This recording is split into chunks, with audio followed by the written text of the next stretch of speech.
Welcome to your September 3rd, 2013 meeting. If you wouldn't mind, we're going to stand for an invocation and a pledge of allegiance.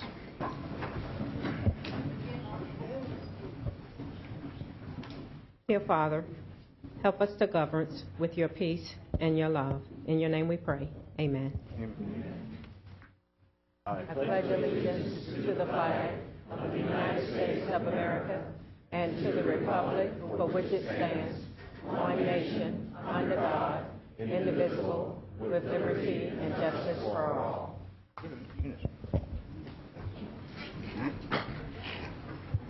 Okay. Great crowd here again this evening. Appreciate everybody coming. Next portion of our agenda, need a motion to approve the minutes and the proclamations approval for this evening. Motion to approve. Second. We have a motion and a second. Is there any discussion? All those in favor, please signify by saying aye. Aye. Aye, motion carried. By the way, just as a point, you may notice some orange in the crowd. I have to admit, being a Tennessee volunteer, I'm loving this orange. This is great. Although I had enough people tell me that because of the blue in my shirt, I look like a gator, which I definitely don't want to be. So I just have to say that, you know. I'm getting all the boos and hisses. I know. It's good. So, not in honor of your favorite football team or basketball team, but we are trying to make sure that we do our part as well to help wear orange for Hunger Action. This is related to what's going on with our Treasure Coast Food Bank right here in the county, so we have that. With that, let's move on to our proclamations. Yes, sir. Resolution 2013-157. A resolution proclaiming September 2013 as Hunger Action Month in St. Lucie County, Florida. Whereas the Board of County Commissioners of St. Lucie County, Florida has made the following determinations. Hunger and poverty are issues of grave concern in the United States, the state of Florida, the Treasure Coast, and St. Lucie County. St. Lucie County is committed to taking steps to raise awareness about the need to combat hunger in every part of our county and to provide additional resources that citizens of St. Lucie County need. St. Lucie County is committed to working with Treasure Coast Food Bank and educating people about the role and importance of food banks in addressing hunger and raising awareness of the need to devote more resources and attention to hunger issues. More than 99,230 individuals on the Treasure Coast in St. Lucie County rely on food provided by the Treasure Coast Food Bank annually. Treasure Coast Food Bank distributed more than 8 million pounds of food in 2012 through its network of food pantries, soup kitchens, shelters, and other community organizations. Food banks across the country, including the Treasure Coast Food Bank, will host numerous events throughout the month of September to bring awareness and attention to encourage involvement in efforts to end hunger in their local community. Now therefore be it resolved by the Board of County Commissioners of St. Lucie County, Florida. This board does hereby proclaim the month of September 2013 as Hunger Action Month in St. Lucie County, Florida, and call this observance and attention of it to our citizens. Passed and duly adopted this third day of September 2013. All right, Judy. We have Judy Cruz with us tonight. I think you have some friends. Do they want to join us as well? Rhonda, no? We have this exciting proclamation for you. Appreciate so much the effort that you're doing. Love to hear a few things. We're going to take a photo. If you want to come on around. We have cameras going every which direction. I love it. Here you go. Actually, do you want the board? We all have orange. Board, why don't you come? It would be wonderful Since you all have orange on, if we could have you all. just want to join us And real thank fast. you. And thank you, everybody, for your patience. For every Facebook posting we get brownie points with Feeding America. So. If you want, we can stand back. Sure, that would be wonderful. So can you say you get brownie?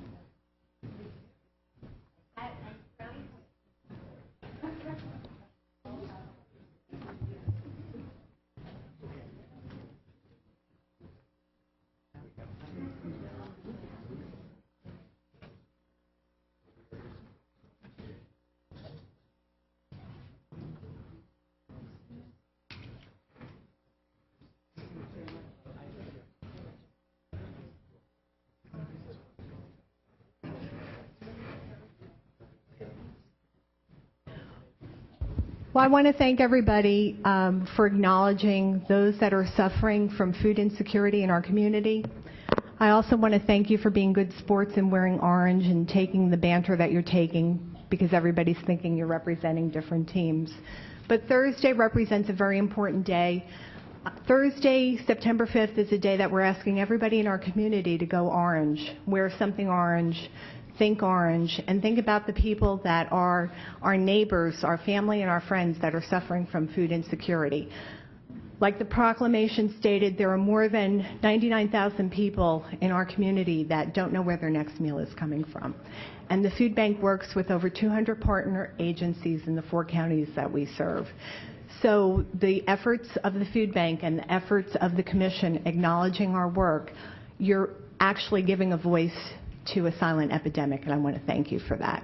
So have a wonderful evening. I really appreciate your wearing orange. Wear orange. Wear that on Thursday, and everybody together collectively, we can make an impact in our community. So thank you. Thank you so much. All right. Madam Clerk, would you please read the next proclamation? Resolution 2013-158, a resolution proclaiming September 28, 2013 as National Estuaries Day, Hands Across the Lagoon in St. Lucie County, Florida. Whereas the Board of County Commissioners of St. Lucie County, Florida has made the following determinations. St. Lucie County recognizes the environmental, transportation, economic, and overall quality of life benefits that the Indian River Lagoon provides to the Space Coast region. The economic value of the Indian River Lagoon has been estimated at more than $3.7 billion annually to our state and region. The central and northern segments of the Indian River Lagoon have lost more than 47,000 acres of vital seagrass habitat since 2011 from harmful algae blooms. Numerous manatees, dolphins, and pelicans have died in the Indian River Lagoon within the past year, resulting in the formal declaration of an unusual mortality event. The residents of St. Lucie County are becoming increasingly concerned about the status of the Indian River Lagoon's water quality and overall health. National Estuaries Day will be celebrated on September 28, 2013, to recognize the importance that estuarine ecosystems serve as natural barriers to buffer against storms and floods, absorb and store carbon, and provide critical habitat for commercial and recreational fisheries.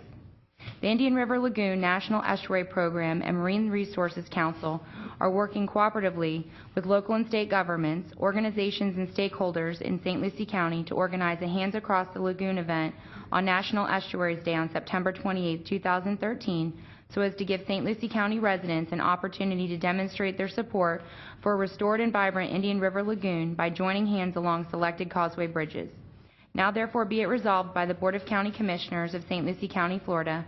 This board does hereby proclaim September 28, 2013 as National Estuaries Day, Hands Across the Lagoon in St. Lucie County, Florida. Thank you. We have Laura, and we also have Kathy Hill with us. Welcome, ladies. Been a lot of great attention, discussion, Facebook, everything, social media relative to what's been going on. So we're glad that you're both here tonight. Have this for you. Take a picture, and then love to hear some more. Okay, great. Thank you.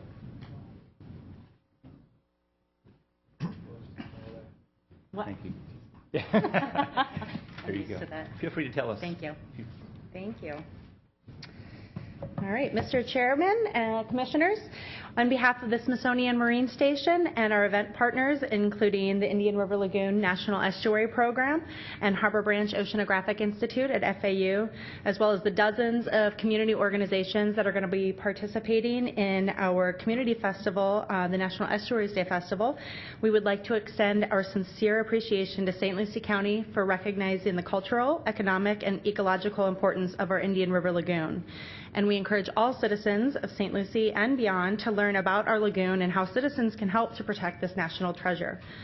We certainly invite everyone in the audience and everyone out in St. Lucie County and the whole Treasure Coast area to participate in the Hands Across the Lagoon event on Saturday, September 28th from 9 to 10 a.m. on the South Causeway here in Fort Pierce, and then to stay and enjoy the National Estuaries Day Festival in St. Lucie County's Museum Point Park, which will be immediately following thereafter from 10 to 3. So thank you for your support, and we hope to see you all out there.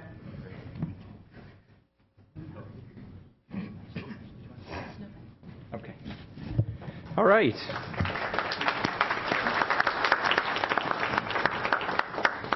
Our next resolution, proclaiming September 2nd as Labor Day.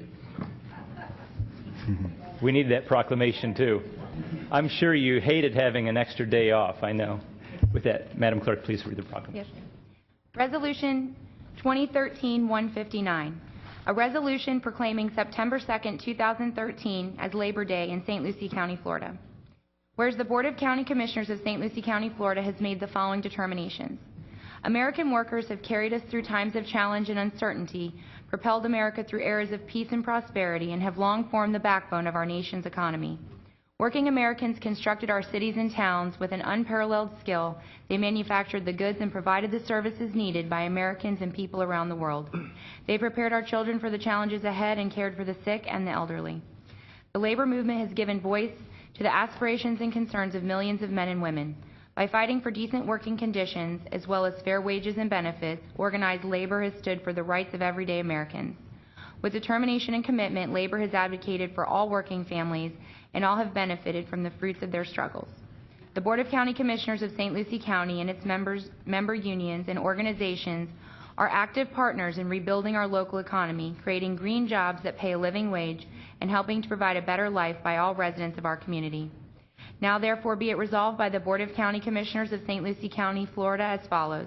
The Board does hereby proclaim September 2nd, 2013 as Labor Day in St. Lucie County, Florida. As we honor our workers and we renew our commitment to uphold the American dream for everyone on this Labor Day, let us affirm our determination to build a future together in which all of us can enjoy the blessings of a more equitable and humane society. Passed and duly adopted this 3rd day of September 2013. Thank you. Sean, welcome. How are you doing? Thank you. Very well.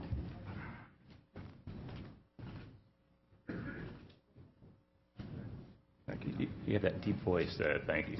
I love it. Please do. Good evening, Commissioners. Sean Mitchell, ironworker by trade and President of the Green Collar Task Force. I'd just like to thank you all on behalf of the working families of the St. Lucie County workforce, and we look forward to the partnership that we've created together with the Green Collar, and not only to create jobs, but to create careers. So again, I thank you, and on behalf of everybody, thanks.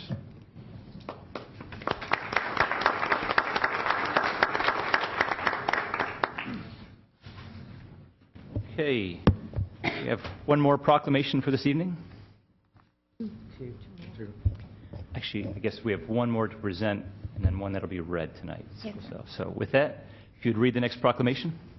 Resolution 2013-160, a resolution proclaiming September 4th through 11th, 2013 as Public Safety Memorial Week in St. Lucie County, Florida.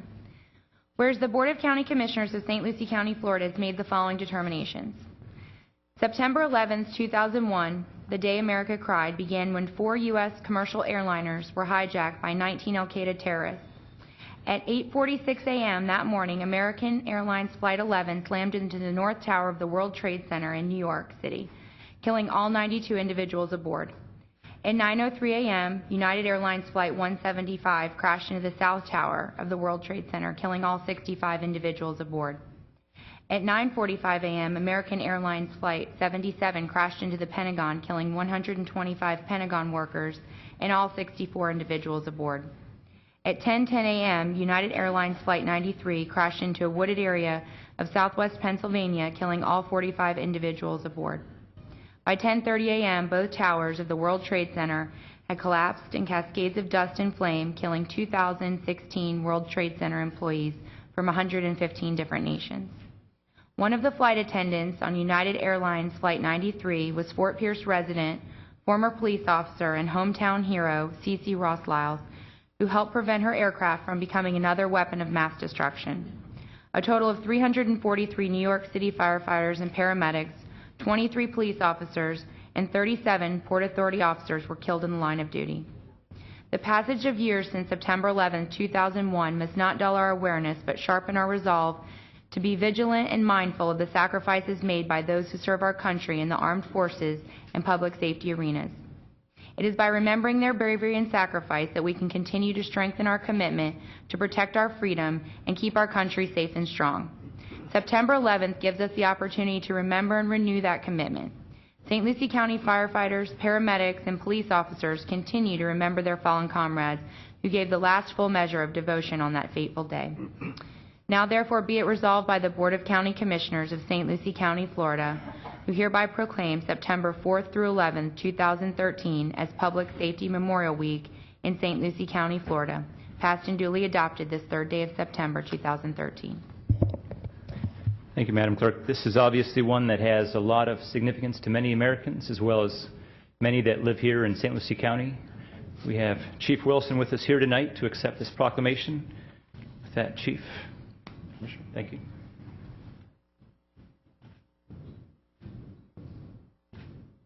Thanks. Thank you.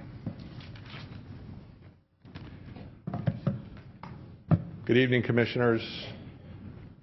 Gary Wilson on behalf of the St. Lucie County Sheriff's Office, representing Sheriff Ken Mosquera.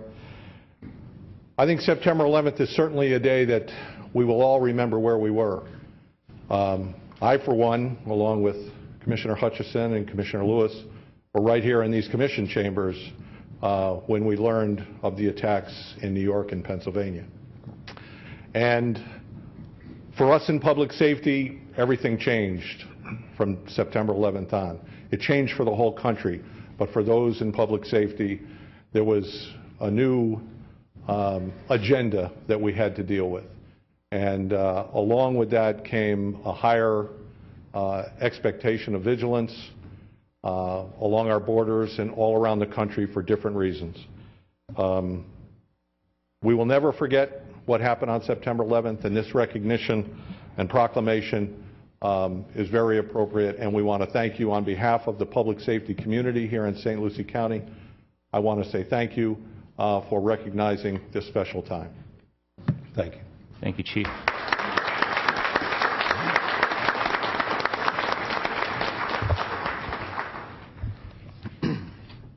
Difficult time. It's great to see that our country can come together and pull together and remember the tragic day that September 11th represents. This time we have one last proclamation that's just going to be read. With that, Madam Clerk, would you please read the proclamation for National Sickle Cell Awareness Month? Resolution 2013-161, a resolution proclaiming the month of September 2013 as Sickle Cell Awareness Month in St. Lucie County, Florida. Whereas the Board of County Commissioners of St. Lucie County, Florida has made the following determinations. Sickle cell is the most common of genetic disorders, yet not many people actually know about the disease.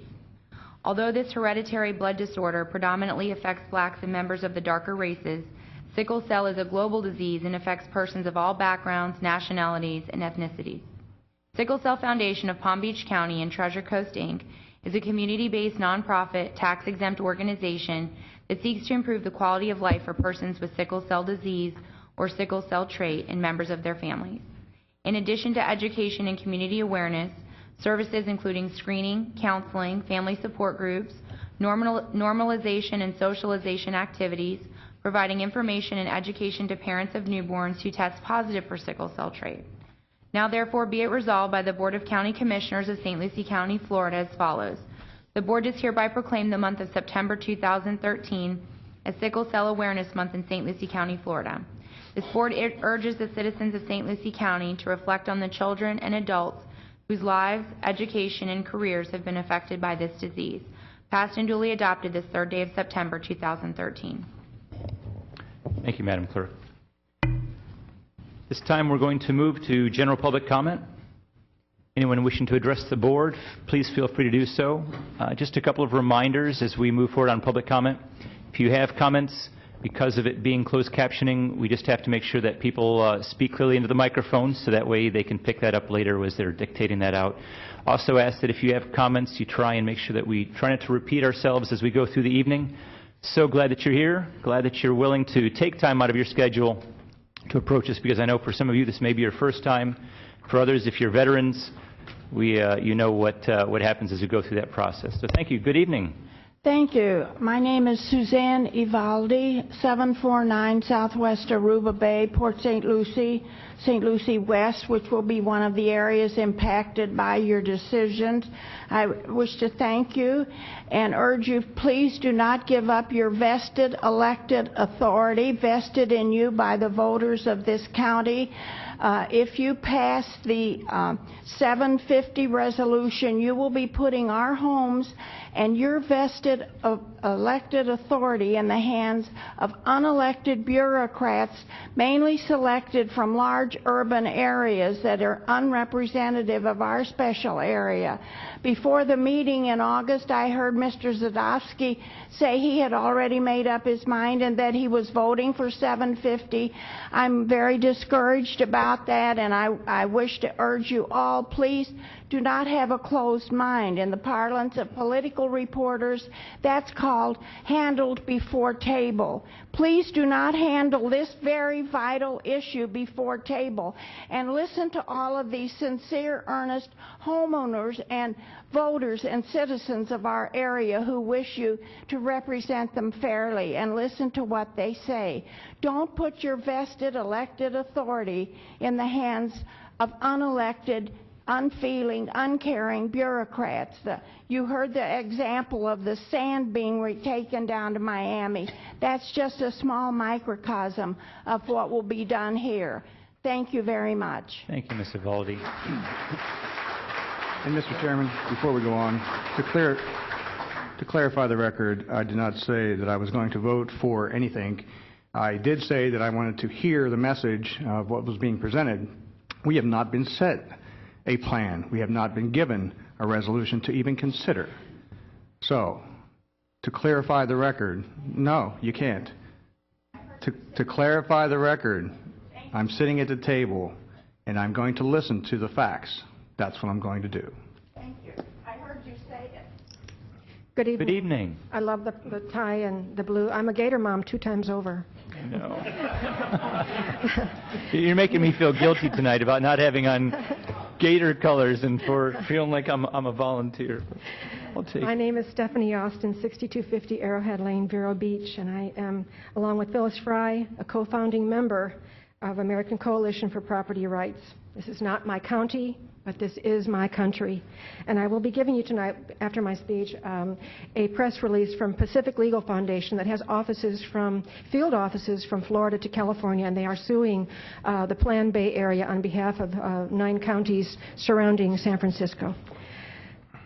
When the St. Lucie County Commission signed the Memorandum of Understanding with 750 back in April of 2010, you may not have known what lay ahead, but you do now. For weeks, your constituents have presented you with the facts based upon research, and over these weeks, you have become educated about the objectives of regionalism. Should you continue your present course, unchecked, your decisions will affect every man, woman, and child in St. Lucie County, and not for the better. To review, 750 means control of 7 counties within 50 years. If allowed to continue, 750 will affect the lives of 6 million people whose living spaces will be socially re-engineered against their will. 750, funded by HUD, has shown in their Social Equity Analysis and Opportunity Index for the 7 counties of Southeast Florida that it is on the fast track toward making this a reality, targeting every neighborhood in St. Lucie County. And Martin County, are you listening? Same for the entire 7-county region. As stated by Secretary of HUD's Sean Donovan in his August press release, and I quote, "During the months ahead in the most ambitious social re-engineering project ever taken by the federal government, racial mapping in every neighborhood and every community in the United States will begin," end quote. The current administration, backed up by Donovan's statement, I quote, "We plan to overcome all legal barriers in order to install sustainable communities." Think about that, bypassing all legal barriers in every community. The analysis report that targets every neighborhood and every community in St. Lucie County will indeed affect us all. HUD, high-density population, high rises with demographic quotas are what we will expect. 750 is equally as proud of its motto that it displays on its big screens, regionalism, one neighborhood at a time. This is not about social equity. It is about the forced relocation of mass population against our will. It is about the nationalization, indeed the federalization, of our living spaces. It is about the vilification of private property rights. It is about the depopulation of privately owned homes through extreme taxes to pay for the population of sustainable communities. It is about the taking away of our automobiles under stricter EPA guidelines. It is about forcing us to walk or take mass transit. It is about denying us the right to use, and I quote, "our selfish, individually controlled air conditioners, our irrigated lawns, our cars with their dirty carbon footprints." Yes, this is 750's vision for how they think we should live.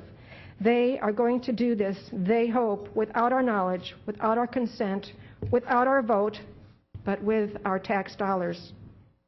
You are going to stand by and let this happen? Are you going to lay the groundwork for 750? No one wants this once they learn what it really is. History is prologue. Let me give you a history lesson from Westchester County, New York, where this has already been tried and failed. Westchester is your preview of what is about to happen in St. Lucie County. In 2009, statistics showed that Westchester County was the 4th most diverse county in the state of New York, tied with Manhattan.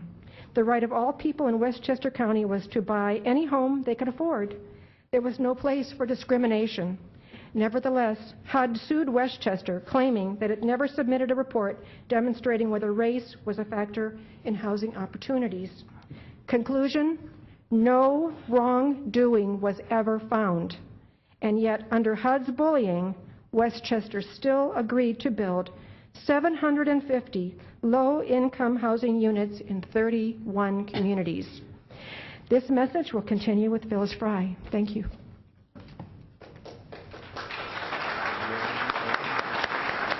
Thank you. Good evening, Commissioners, Chairman. The dispute, Phyllis Fry, American Coalition for Property Rights, 275 Date Palm Road in Vero Beach. The dispute in Westchester was never about discrimination. It was about the fundamental right of the cities, towns, and villages to plan and zone for themselves. This right is guaranteed under the Constitution of the State of New York and Home Rule, just as it is in the state of Florida. Yet HUD thinks it can trample on us because it has the misguided notion that zoning and discrimination is the same thing. It is not. Zoning restricts what can be built, not who lives there. But once locally elected officials sign on to these regional agreements with the facilitators such as 750, it is never enough. New demands were placed on Westchester 2 years later. HUD wanted no restrictions in any neighborhood on height, size, acreage, density, or bedrooms, despite the lack of water and sewers.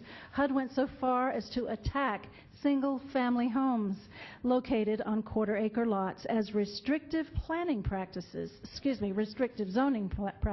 that, in HUD's view, could be discriminatory. The federal government is now trying to force Westchester's locally elected officials to sue each municipality to abolish existing zoning laws. This is bizarre. Think about what is at stake. Like many of you here in St. Lucie County, you live in a modest home on a quarter-acre lot, and your home is your biggest investment. It is part of the American dream, which most of us means working hard, paying our taxes and paying off a mortgage. What do federally enforced zoning restriction changes mean for local property owners? It means the neighborhood you live in today could rapidly change, and there's nothing you can do about it unless you stop it now. Think about the plummeting property values and simultaneously skyrocketing property taxes. 750 has a very different vision for how they think you should live. In Westchester County, for example, their area was called the Grand Experiment. What that really means is unelected bureaucrats from outside your area wanting power to determine the future development of how and where you live. And bear in mind that with organizations like 750, new demands from HUD never stop. Within 2 years, HUD sent Westchester County a letter stating that the original 750 units they demanded were not enough. Their new target, 10,768 low-income units, 15 times the original settlement amount. Now let's put a dollar perspective on this. The cost on 750 units was $12 million. The cost for 10,768 units would have been about $700 million to $1 billion. And in order to cover those costs, Westchester would have to raise property taxes 200%. And that's just county taxes. By the way, Westchester zoning was never proved exclusionary based upon race. The biggest impediment was based upon economics. People live where they choose to live and where they can afford to live. But HUD was never satisfied. It comes down to this. 750 thinks St. Lucie County is part of the Grand Experiment, that it can strip away the people's constitutionally protected rights and can dismantle local zoning and gut their right to local control of their land, their property, their resources. I say St. Lucie County is not a test tube. I say St. Lucie residents should not have to stop being American citizens and lose their right to decide how and where to live, or to have a say in the future development of their neighborhoods. The people of St. Lucie County have a right to expect their locally elected officials to provide representative government, which is what you took an oath to do, not a duty, not an option, a duty. They know that their publicly elected officials do not have the right to allow for plans under 750 that violate the rights of the people. The Constitution is very clear on this. Your constituents are asking you to withdraw from 750. Thank you.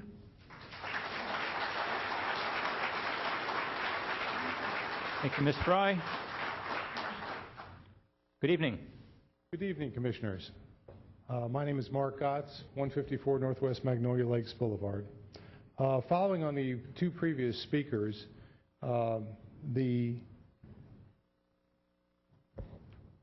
see what Westchester had to say and explain this particular HUD intrusion into their sovereignty, you can go to our website, which is ac4pr.org.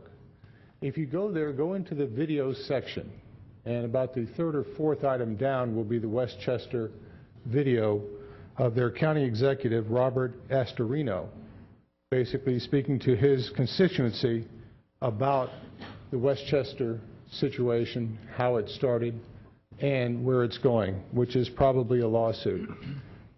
It is hard to understand how we can sit back and let the federal government come down into our areas and take our sovereignty.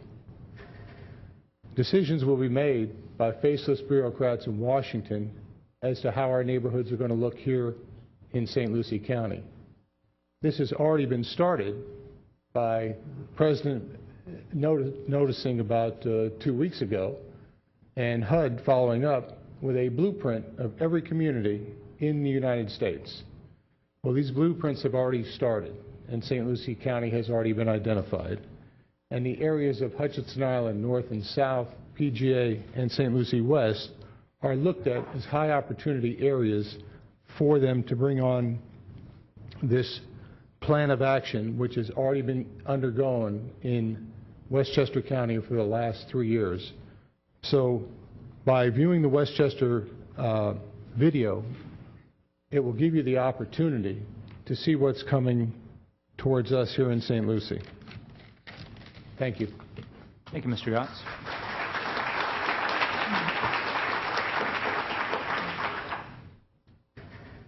Good evening. Good evening. My name is John Moeller. I live at 5217 Northwest Iredell Street in Port St. Lucie. And I guess, as you already can tell, I'm against 750. It's my 7th time here, so hope y'all are getting the message here. During the 750 conference in June that I attended, a fundamental point they constantly kept referring back to was the rising sea levels. Their plan is based on a worst-case scenario and predicts that sea levels will rise 6.5 feet. Based on the rise of sea levels, roads in Monroe, Miami-Dade, Broward, and Palm Beach counties will have to be raised. The barrier islands will be gone, and the Everglades will be taken over and become part of the Gulf of Mexico.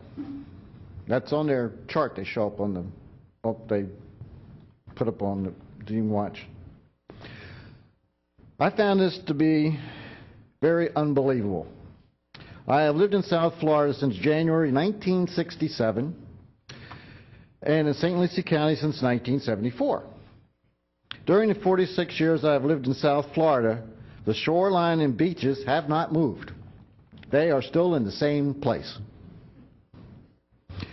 Through my own research, I found that the UN's final report on sea level rise indicates that if the entire world's ice were to melt, the sea level rise would just be over 2 feet. The source of the Earth's climate change is the sun. Our sun is responsible for 95% of the Earth's climate. The sun's energy output goes through cycles. We have left a solar maximum energy period and have entered a period of solar hibernation called the Dalton minimum. This energy minimum period occurs every 206 years. For the next 30 to 40 years, the Earth's temperature will be declining. Evidence conclusively shows global warming has ended and a new and potentially dangerous cold climate has begun. This has been confirmed by NASA, NOAA, the U.S. Naval Solar Observatory, and the U.S. Air Force. The UN now reports Antarctica is too cold to lose glacial ice and is growing, as are the mountain glaciers around the world. Ice packs are increasing, the sea levels are getting cooler. As we all know, warm water expands, cool water contracts. The future of sea levels will be declining, not rising. In college, which was a really long time ago, I learned that belief is stronger than truth. The planners of 750 want us to believe that global warming, rising sea levels, they want us to believe in global warming and ignore the actual facts. 750 is using sea level and climate change as a tool to force us by their standards, to force us to live by their standards. Their vision of the future is accepted as policy, and for them there is no debate. At the June conference, I asked if there was any scenario where sea levels either stayed the same or decreased. The answer was no. It was inconceivable to the 750 planners that this could happen. 750 is based on bad science and not reality. The 750 plan is really about politics and controlling our lives. Because the 750 fundamental premise is so flawed, St. Lucie County must reject their plan and get as far away from it as possible. Thank you very much.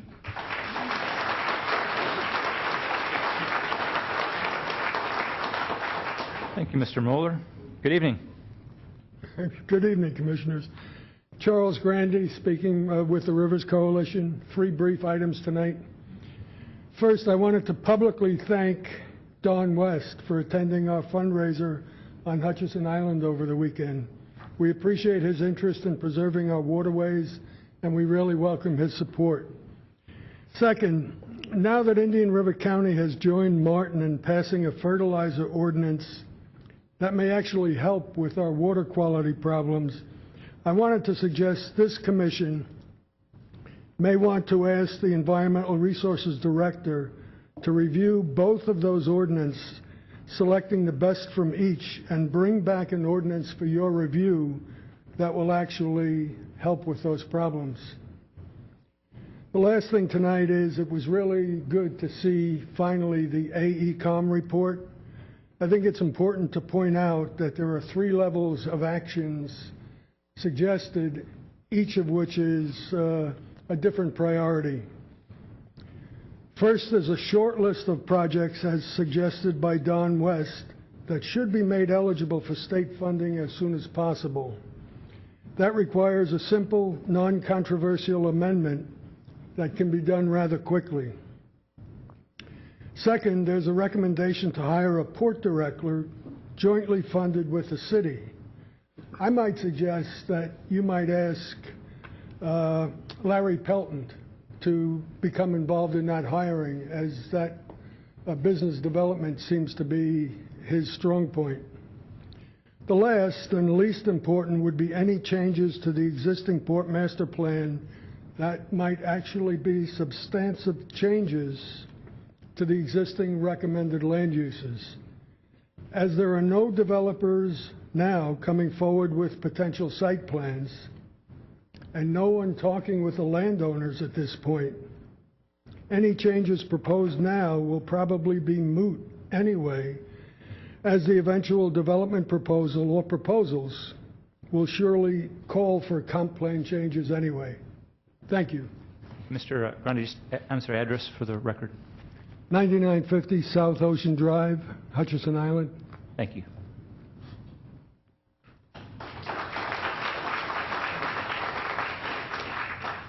Good evening. Good evening, Commissioners.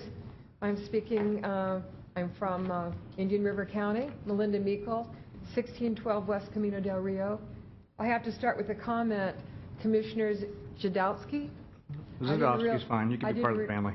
Thank you. I didn't realize your position on being at the table, so this may not, some of this may not apply to you.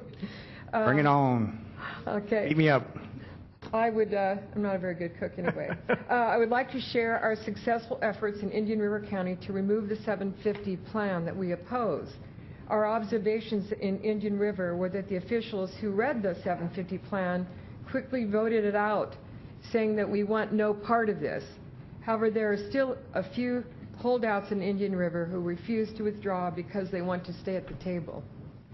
Since we've heard that buzzword repeatedly, we soon realized that staying at the table was more of a divisionary technique to help win the vote for the 750. Now that the outside monies have been given to St. Lucie by HUD, your voters are tied to the big government trough without any voter consent. And if you stay at the table, there's added incentive of more dollars in the future. A perfect example of government failure just happened when 40,000 union workers cut their ties with the AFL-CIO yesterday, learning that they were being misrepresented by government. Since our democracy is the most successful form of government on the planet, what value is the power of regionalism over our cities and our counties? We work hard to pay our taxes, and now you choose to bring unknown officials to call the shots over our property rights. In this democracy that millions have died to defend, this just can't happen in America. Freedom is in peril for generations to come with 750. Representatives who fail to hear our voices, or unelected officials with hidden agendas. When I was last here, I heard that the Army Corps of Engineers proposed to take St. Lucie County sand to Miami. Your commissioners indicated that they would highly object to this removal of your sand. If this is truly so, how can the same commission stand by and overlook the virtual hijacking of your private property? In essence, you're saying, don't take our sand, but help yourself to our land. Is this even believable? No one needs a crystal ball to see what happens under regionalism.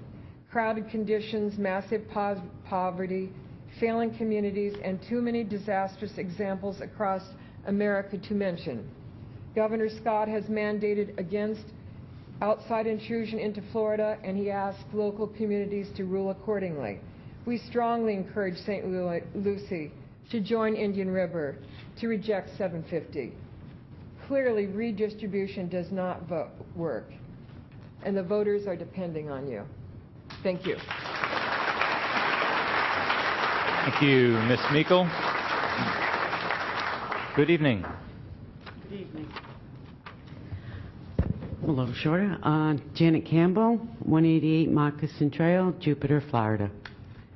A long way, but I'm here to show my opposition to 750. As in Jupiter, I don't see any hope. I really don't. So I'm appealing to you.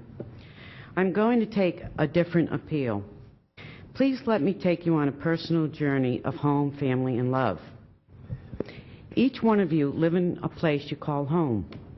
A condo, a single family, 0 lot line, a single family with some acre, a single family with a lot of acres.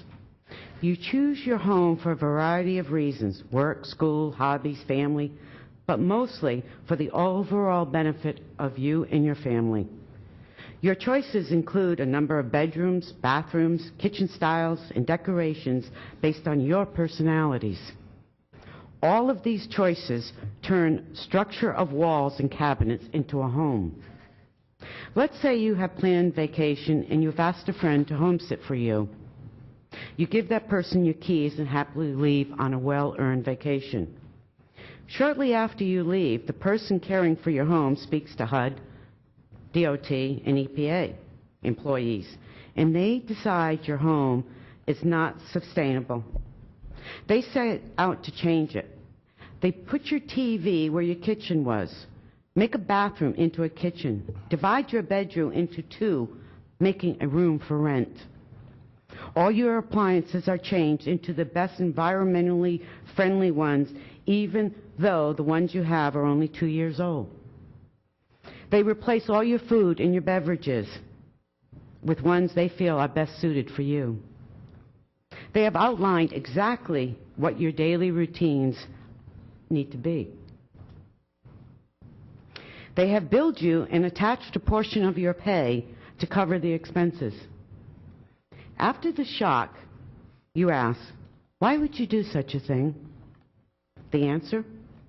Your way was not sustainable. It did not provide social equity. It did not meet the racial mapping requirements. The second question, but how could you legally do this? We have been overcoming all the legal barriers for years, so do not attempt to change it. You must join with the rest of the world. You are not alone. You cannot function alone. You must be forced to accept regionalism. You can thank us later. A silly story? Look around you and listen to the people whose property rights have been taken away, whose property have been restricted by regulations, whose homes have been unduly controlled by HOAs. Look at the ordinances that think nothing about private owners' rights. Hear what the people here are trying to tell you. Listen to the facts. You You are their representatives. They voted you in office to protect them and their property rights. Read the 750 plan.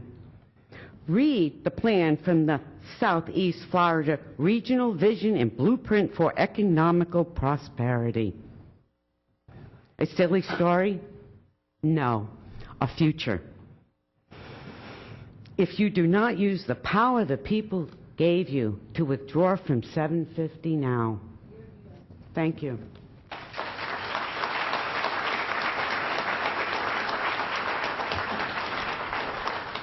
Thank you, Ms. Campbell. Good evening. Good evening, Commissioners. My name is Sam Somley. I live at 2746 Southeast Eagle Drive in Port St. Lucie. I was here a couple weeks ago, talked a little bit about charrettes that the 750 has been having, supposedly. And I said my wife and I are a small computer company, or a small company that specializes in data center construction support. The first thing on the agenda when we start a project is to call in all the stakeholders that have skin in the game. That would be the owners, the operators, the maintenance people, the subcontractors and the contractors that'll build it. And we get everybody's input on what their wants and needs are for the center when it's done. And when we get into the design phase, we make sure that all these needs are in there. 750 has had a series of these charrettes, but the stakeholders, which is us, 99.9% of us have never even heard of them. They had a session in West Palm Beach last June. I sat in on agricultural breakout session. They did have an orange grower there at that session. He found out that he could, since orange growing is deemed unsustainable, he could have the department or the Corps of Engineers come in and bulldoze his grove, build dikes all around it, flood it with water, and rent that water to Miami, Fort Lauderdale, because the tourist business is considered sustainable and they need the water down there. There was one of the moderators, or one of the people on the panel was from the Port of Miami, and he said the cruise ships leave every port in Florida every day taking with no water on board, and they make their own. They make millions of gallons at sea, just desalinizing the seawater. The rest of the panel completely ignored him as if he wasn't even there, because that was not on their agenda. Claiming land was their agenda, not making seawater. So considering the track record of the Corps of Engineers, I asked the group what would be the plan to back out of this thing if it didn't work out. You know, it could be another Kissimmee waterway that didn't work out, and this would be another one just like it. They said, well, that the lease with the farmer was for 10 years, and at the end of the 10 years he could opt out. Well, okay. In California, in San Diego, in the eastern part of the county, the developers, landowners, and the Bureau of Fish and Wildlife created no surprises easement on their property to determine how they would divvy up the property for development and for conservation. And they entered into a 50-year easement to do that. The plan worked for a while, and then Earth Justice, which used to be called Sierra Club Legal Defense Fund, sued because they were not taking proper care of 7 vernal entities, which was 2 of them were fairy shrimp and 5 of them were plants. They won. They won. They got that thrown out. While Fish and Wildlife had the 50-year easement, they're holding the easement, and the farmers or the developers are holding the bag. So in Florida, with this 10-year water farm, EPA could come in and say, well, that's a wetlands now. You can't do anything with it because it's a wetlands. Or they could say some unknown species that we don't even know about has now taken up habitat there, so they cannot change, they cannot interfere with that new species, whatever it is. And so now the farmer, the water farmer, at the end of the 10 years, he doesn't really have any rights to his land. He can't do anything with it because EPA has locked it up. Well, now Miami and Fort Lauderdale know that, so they say, we're not going to pay you near as much for your water as we have been. This next year, 10-year plan is going to be a lot lower rate. Mr. Samley, the time is finished. Oh, okay, thank you. Thank you. We have no high ground between here and there, and we ask that you use the moral high ground to vote them out. Thank you. Thank you very much.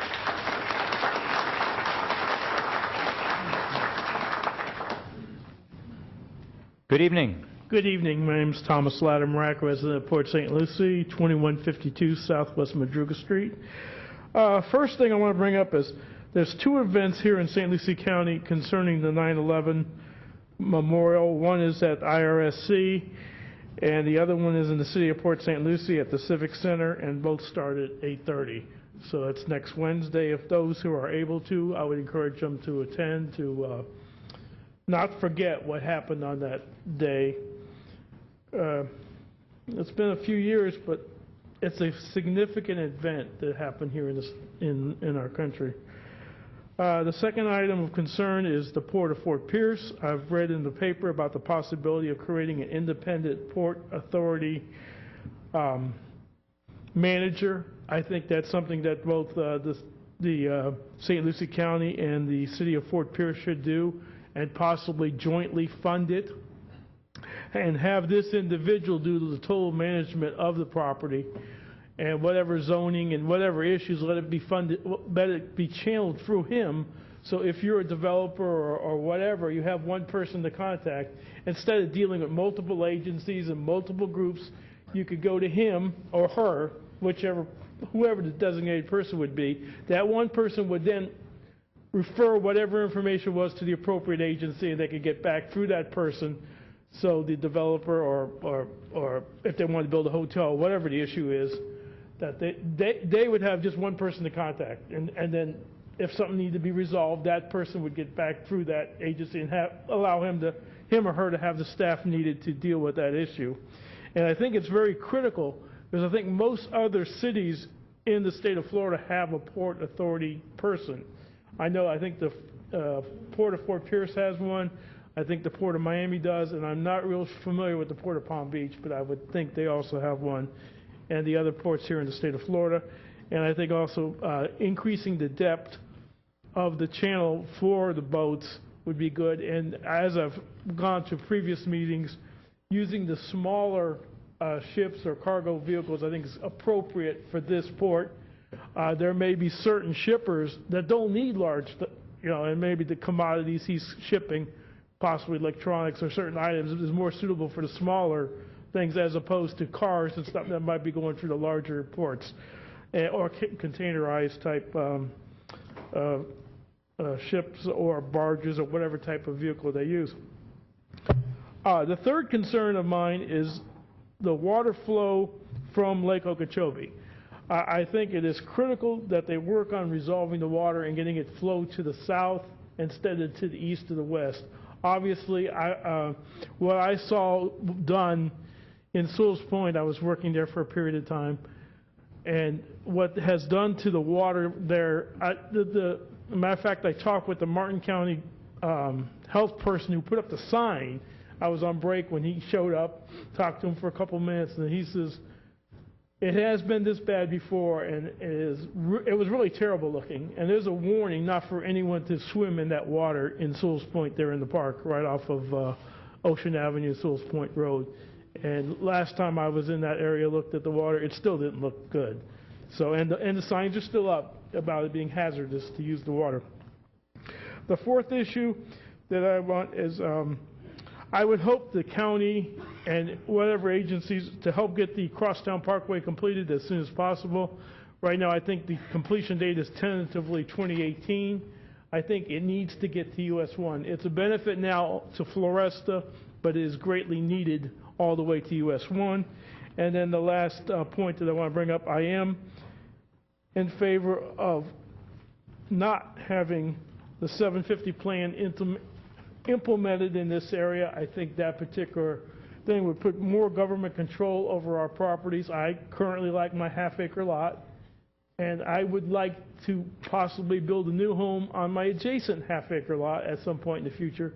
And matter of fact, I would like less restrictions from all government agencies, that I could even build a log cabin on that lot if my wife would let me. Thank you.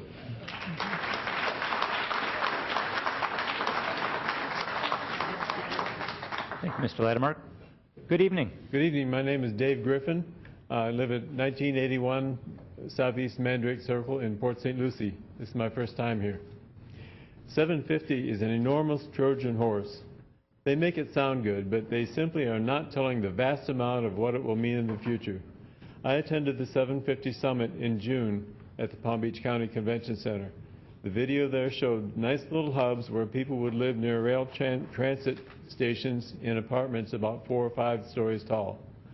They also showed a jungle of high-rises in China and said, "We are not doing this." But they are simply not telling the truth. It doesn't take a very smart person to realize that they are not going to fit everyone in 4-story apartments in little hubs. It's going to have to be high-rises, and the regional unelected planners will dictate who your neighbors will be, no matter who they are or what their income. This would be a fantastic way to assimilate newly freed aliens around the country.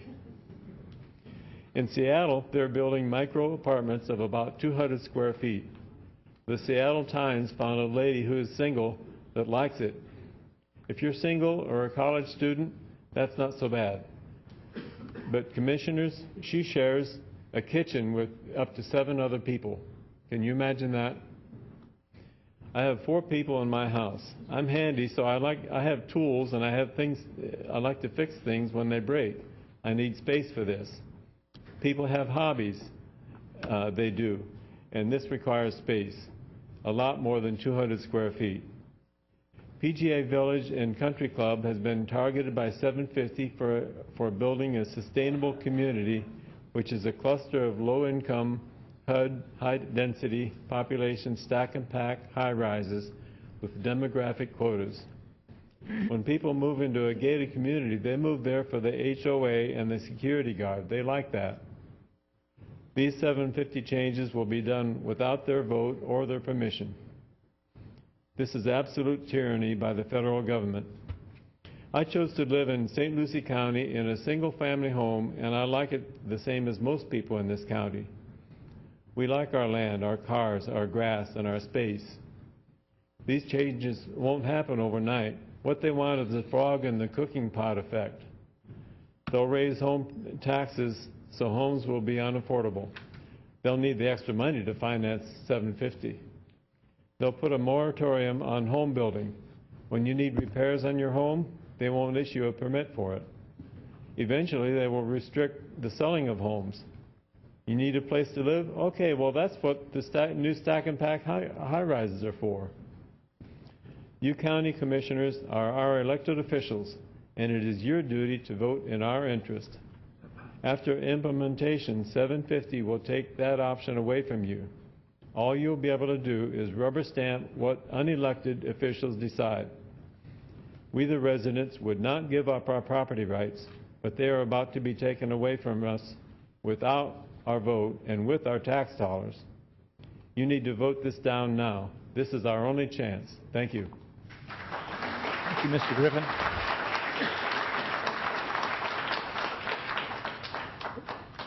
You know, I have to say, I find myself trying to remember what it must be like or feel like to speak before a group like this for the very first time, so I'm sure that's a challenge as well to do that. So thank you for taking the time. Good evening. Good evening, Commissioners. It's still exciting after all these times. Still exciting. Yeah. My name is Mary Burton, and I reside at 5209 Silver Oak Drive in Fort Pierce. and I am here to talk about 750. I'm against it.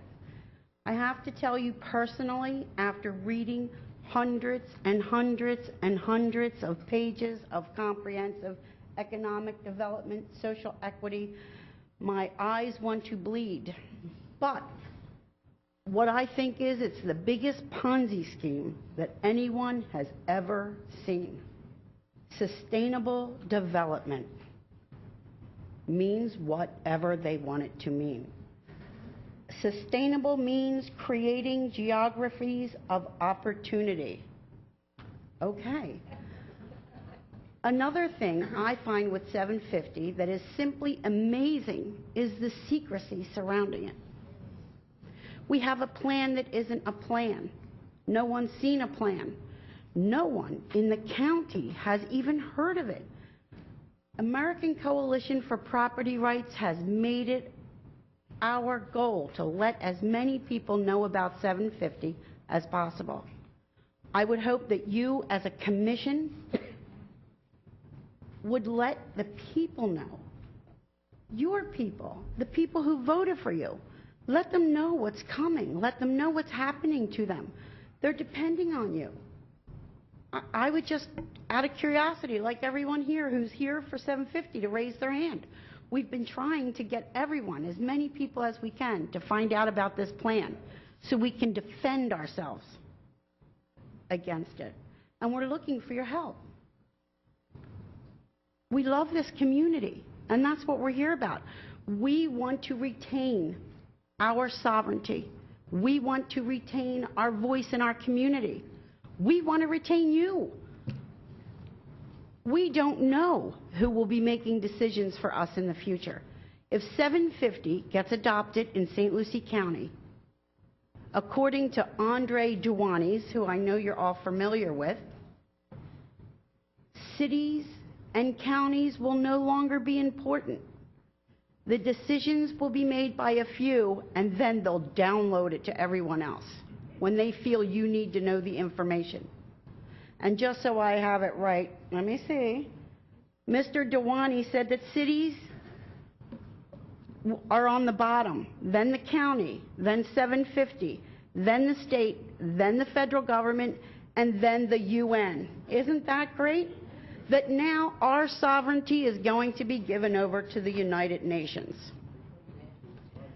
People really need to know what this plan means.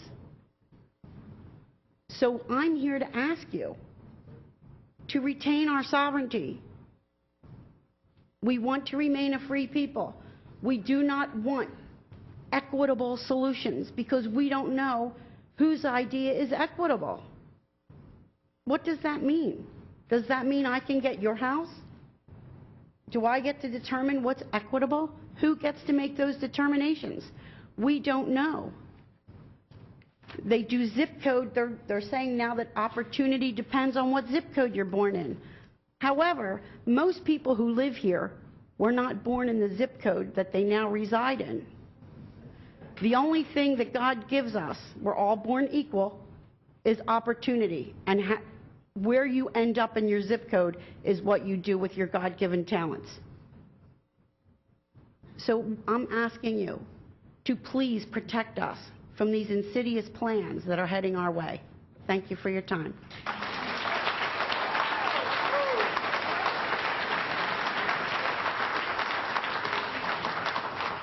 Thank you, Mrs. Burton.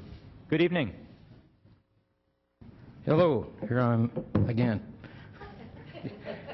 Probably getting sick of looking at me, huh? As well as everybody else. Give us what we want, we'll go away. Pack a lunch. We promise. Okay. All right, 750, social engineering. I'm sorry, name and address, obviously. Name and address. Oh, I thought you already had that. All right. Matthew Renson, 2833 Southeast Peru Street, Port St. Lucie, Florida. Thank you, Mr. Renson. Okay, 750, social engineering, destroying American one neighborhood at a time. Can't happen here, it's already happening. 750, meaning control over 7 counties, 50 years, seeks to implement its master plan for building sustainable communities in St. Lucie County, clusters of government-owned, low-income, HUD, high-density, stack and pack, high-rises with demographic quotas built without garages, located adjacent to mass transit. Sounds great. In last week's press release, Sean Donovan, Secretary of HUD, stated, during the months ahead, in the most ambitious social engineering project ever undertaken by the federal government, racial mapping of every neighborhood and every community in the United States will begin.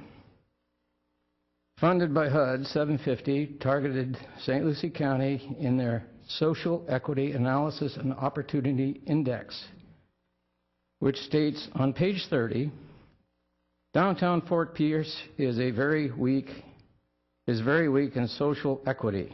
On other land tract, number 3821.9, PGA Village is high on our opportunity census study. Another tract, 3812.04, covers a barrier island with 3 state parks which are deficient in social justice planning, just as every gated community in St. Lucie County is. Okay.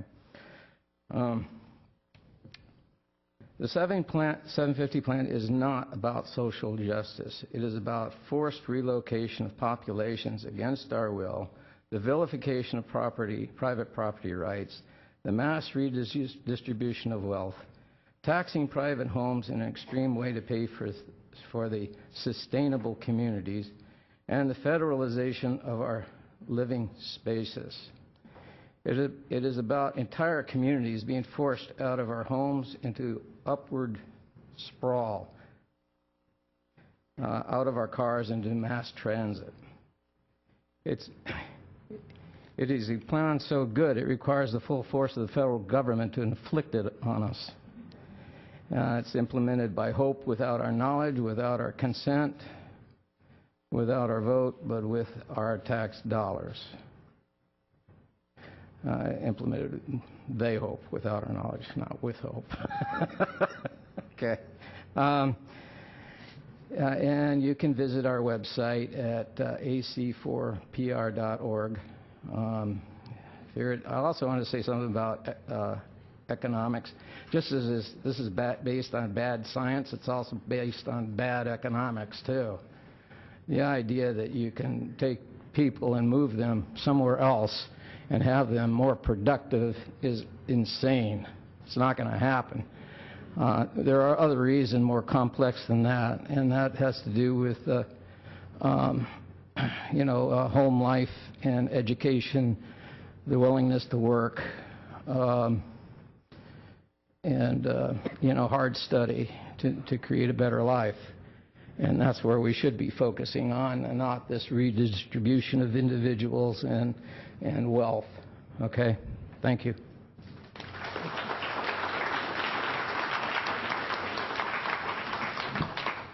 Thank you, Mr. Renson. Thank you. Good evening. Good evening. My name is Rodica Novak, R-O-D-I-C-A Novak, N-O-V-A-K.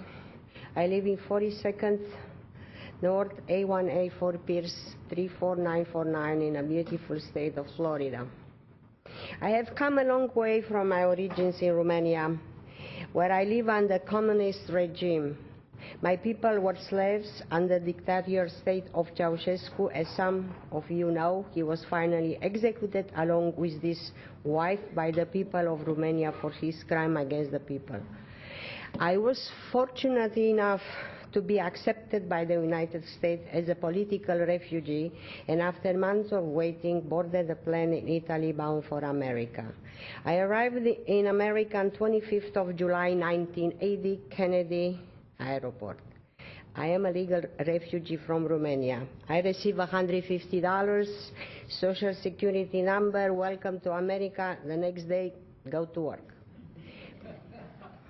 5 years later, I received my American citizenship on what was the happiest and proudest day of my life. I am here now to tell you that as a concerned citizen of the greatest country on earth, I am opposed the 750 plan that can only result in the loss of our private property rights guaranteed by our Constitution. 750 is not an American plan. It is device of the United Nations, a part of Agenda 21, to redistribute the wealth of the United States throughout the world in the scheme of the New World Order. This project is pure communist, Marxist, taking from those who have worked for what they have to give to those who have not, for whatever reason. This is not something new, no. It was used in 1917 after the Russian Bolshevik Revolution, and they were calling kolkhoz, and it failed. Who among you have lived in one room with the entire family, share a kitchen, and in a basement with all the other tenants of the building, or share a toilet and tiny shower at the end of the long hallway, with everyone else who lived there? I'm sorry. I am certain none of you have, yet you are about to look at the stock and pack plans presented to you, ignore the fact that this is all about control of the population sorry, and destroy the sovereignty of the United States, while rewarding a few who are in for the money and stand to reap fortunate of the backs of those who will lose everything. I have worked for all I have. I came here to be an American, not a Romanian living in America. The people who came here fleeing communism came here to be free.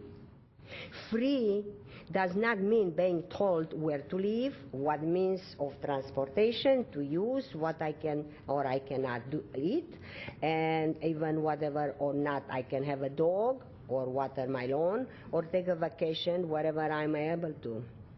The Founding Fathers gave us the best government in the world based on the premises that we were free to use the opportunity provided by American freedom to better our life.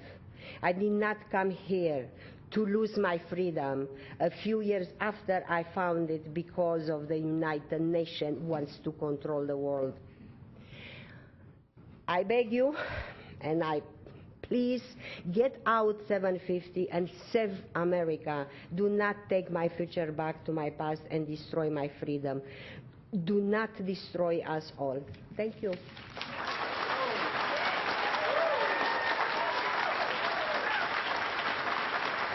Thank you, Ms. Novak.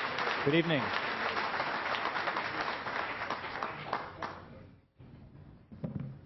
Good evening. Good evening. It's a little short. My name is Dickie Brooks, and I live at 924 Jackson Way in Fort Pierce.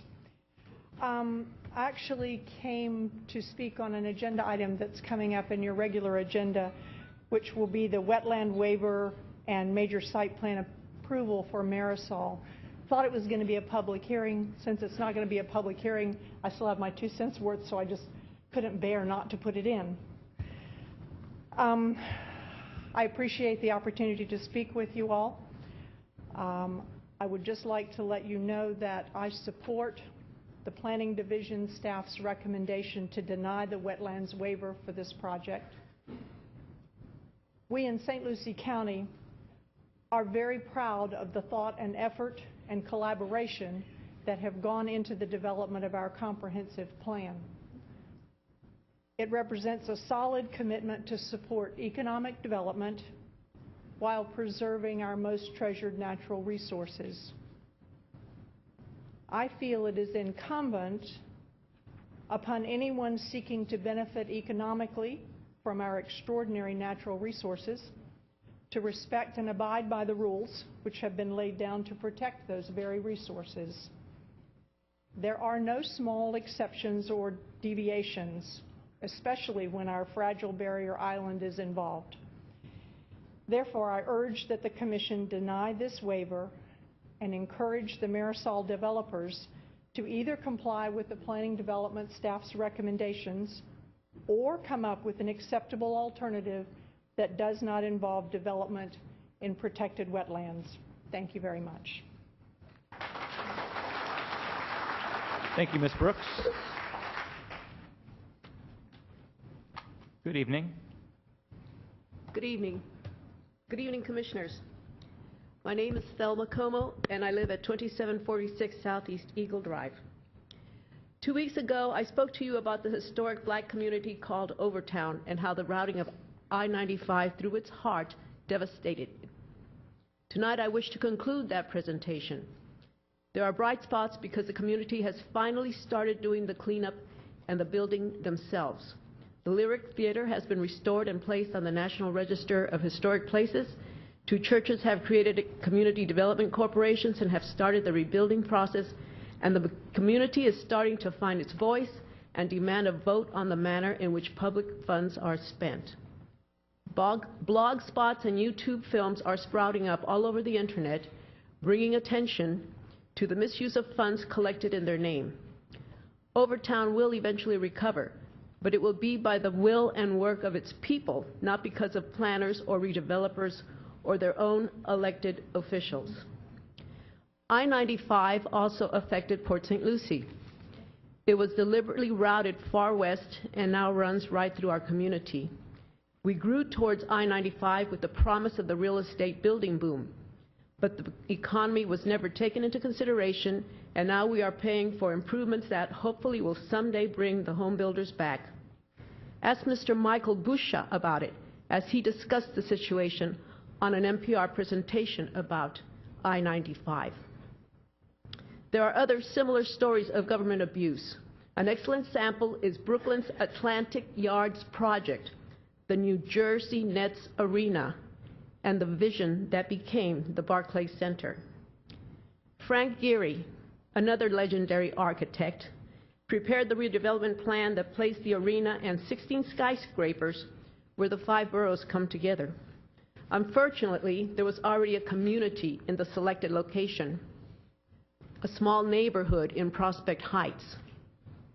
The film, The Battle for Brooklyn, documents the 8-year battle to save the community. Leading the fight were residents and local council members. But in the end, the largest redevelopment project in the state of New York history was completed without a single vote being cast by an elected official. I wish to repeat that. The largest redevelopment project in the state of New York history was completed without a single vote being cast by an elected official. Unelected bureaucrats made the decisions that built the arena and left the rest of the community a barren, empty space. Once again, the economy had stepped in and ended the dream for the great buildings. Promised homes and jobs evaporated as much as most such visions do. I recommend you Google the Battle for Brooklyn film. There it is. For links to the trailer and additional information on this story. My firm is a member of the United States Green Building Council. You cannot have only engineering firms, construction firms, only companies can be members of the United States Green Building Council. I believe in energy conservation. I have commissioned LEED buildings. I am an ASHRAE Life member and have earned ASHRAE Energy Award for my designs. So I know whereof I speak when I say that 750 is not the sustainable future we want Dover Coal and Partners to plan for our community, because its premise is totally unsustainable. I will close by returning to Overtown and quoting the following comment from the Wednesday, February 24, 2010, Real Redevelopment blog spot. Quote, "Elected officials, are you listening? Please help save these historic and black-owned properties from the redevelopment machine and respect the wishes of the community, not the big developers, as has been the case too often in the past. We can't count on you to do the right thing." Close quote. I can only paraphrase their plea and ask that you too respect the wishes of the people that elected you to your posts as guardians of our community's well-being. Thank you. Thank you.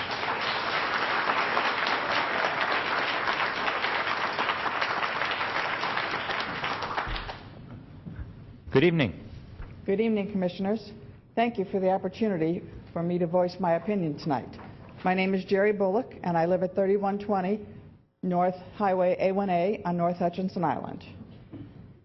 This evening, I want to talk to you about statistics. Last week, I really read, the two documents drafted for 750 per HUD requirements as a condition of grant monies. Both documents were written by the Cares Community Investment, a 750 consulting firm. I found both documents on the 750 website.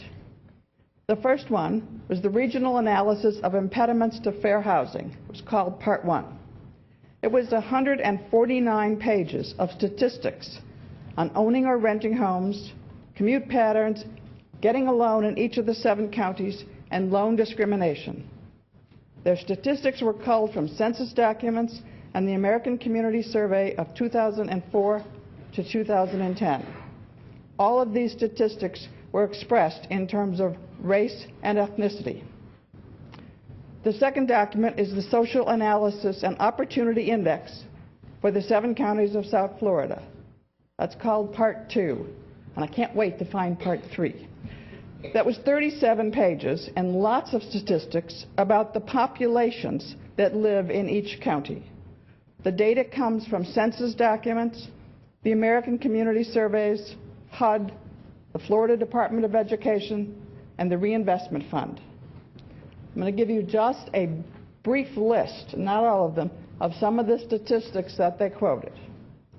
First, there were race demographics and per capita income and percent of people unemployed and years of schooling completed, percentage of students receiving subsidized lunches in schools, households with persons 65 years of age or older, the percent of renting or owning households spending 30% or more on rent, the proximity of households to a supermarket, gather that one, the percent of commuters who drive or carpool or walk or take public transit. By the way, they figured out that it takes longer to get where you're going on public transportation than if you get in a car. That was one of those statements, you know, I thought I knew that one. Nothing in these statistics spoke of jobs in the area or the availability of public transit or county resources or individual values. Under the guise of regionalism and free money, the grants made of our tax dollars, HUD has authorized this gathering of statistics about each and every one of us and where we live. But statistics are numbers. They're averages and percentages across large numbers. You can make numbers say anything you want them to say. They're not people. They're not friends and neighbors and voters. They don't express the wishes of your people. They don't determine our success or our standard of living.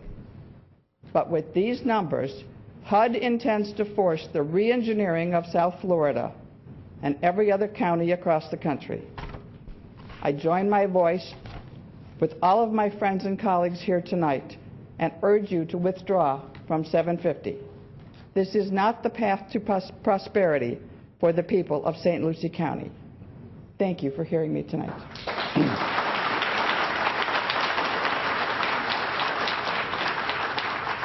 Thank you, Ms. Bullock. Good evening. Good evening, Commissioners. My name is Gwen Morris. I live at 1720 Timberlake in St. Lucie County, and I'm not here to talk about 750. If it's any worse than eminent domain, I've had a bit of property I couldn't use the way I wanted to because of EPA. But I'm not here for 750, okay? But I guess one thing that is very clear to me is sometimes you don't understand a situation until it personally affects you or your loved ones or someone you know. So I think compassion, empathy is important in all situations. So that's just my first line. I am a bit disappointed that the meeting on the port, which happened this week with Mr. Widener, was not done for television. I think it was a very important meeting for the entire community because the port affects Fort Pierce, Port St. Lucie. It can affect the entire region.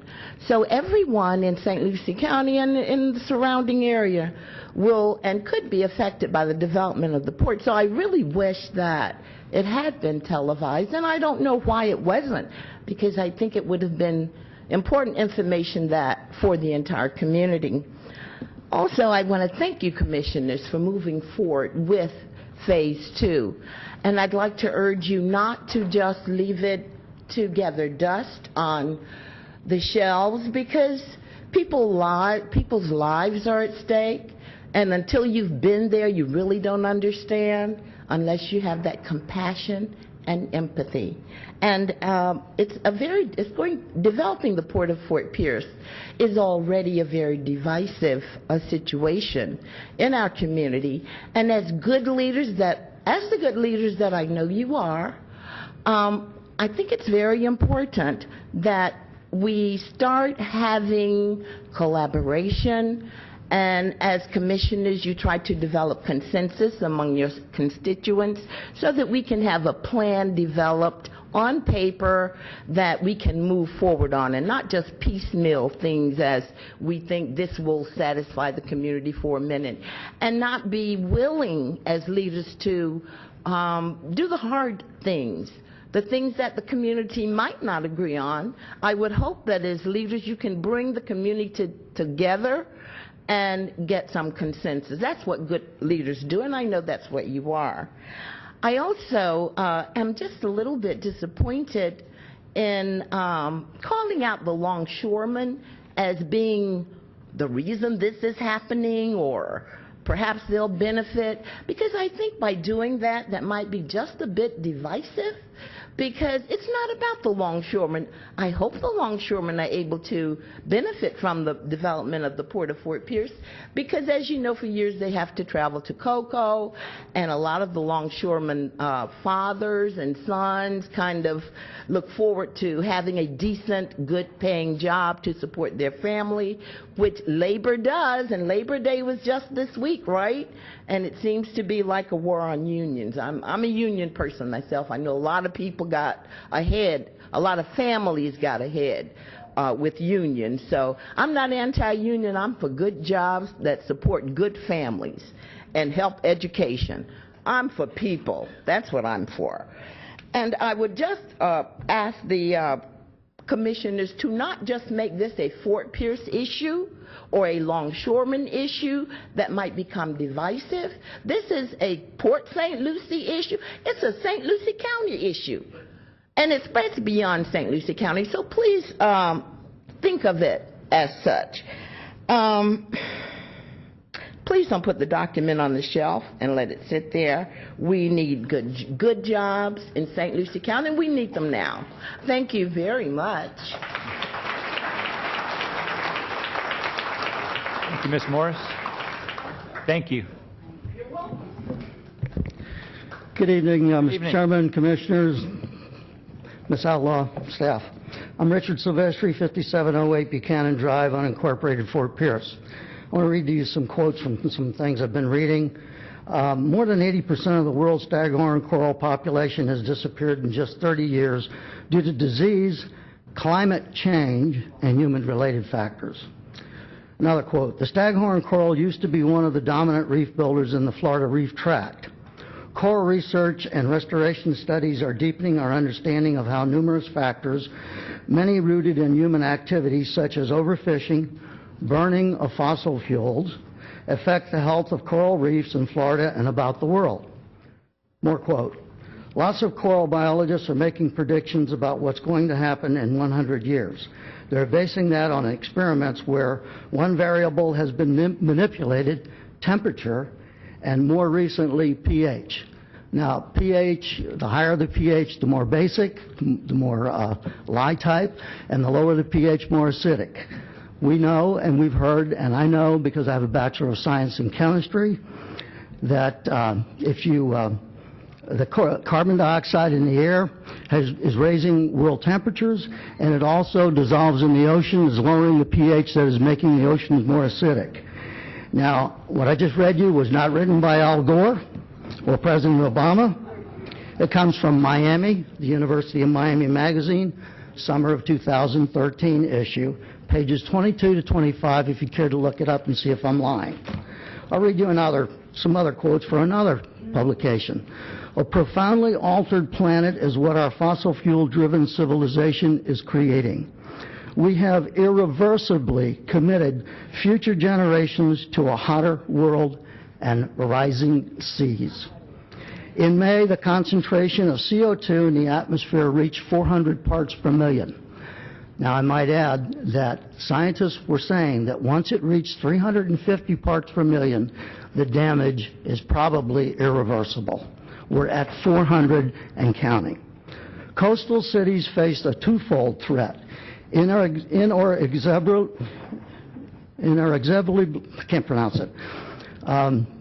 Consistently rising oceans will gradually inundate low-lying areas, and higher seas will extend the ruinous reach of storm surges. Among the most vulnerable is Miami. And here's a quote within the quote from one of the scientists. I'm not going to bore you, but I can get it for you.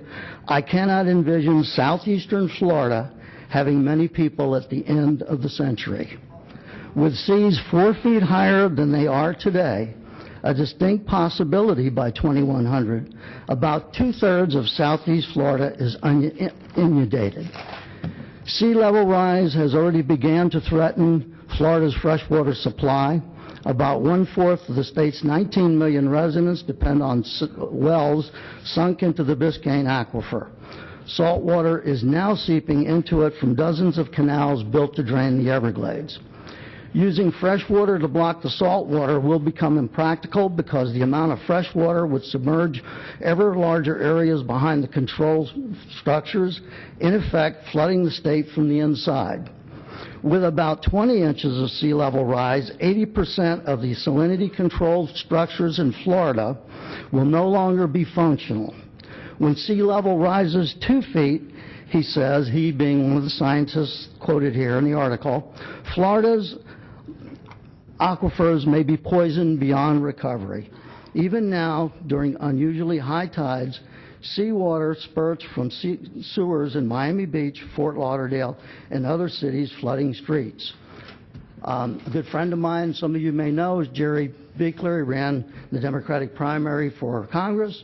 Jerry's a retired Miami Beach firefighter, has a coworker still down in Miami Beach. Every time now the coworker tells him that it rains heavy on Miami Beach, the fire department has to go out and pump out buildings and sewers and such.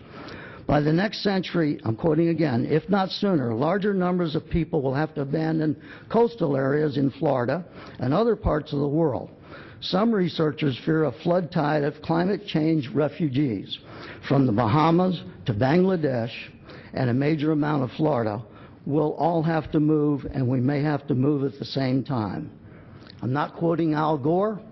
I'm not quoting Bill McKibben from 350.org. I'm not quoting President Obama.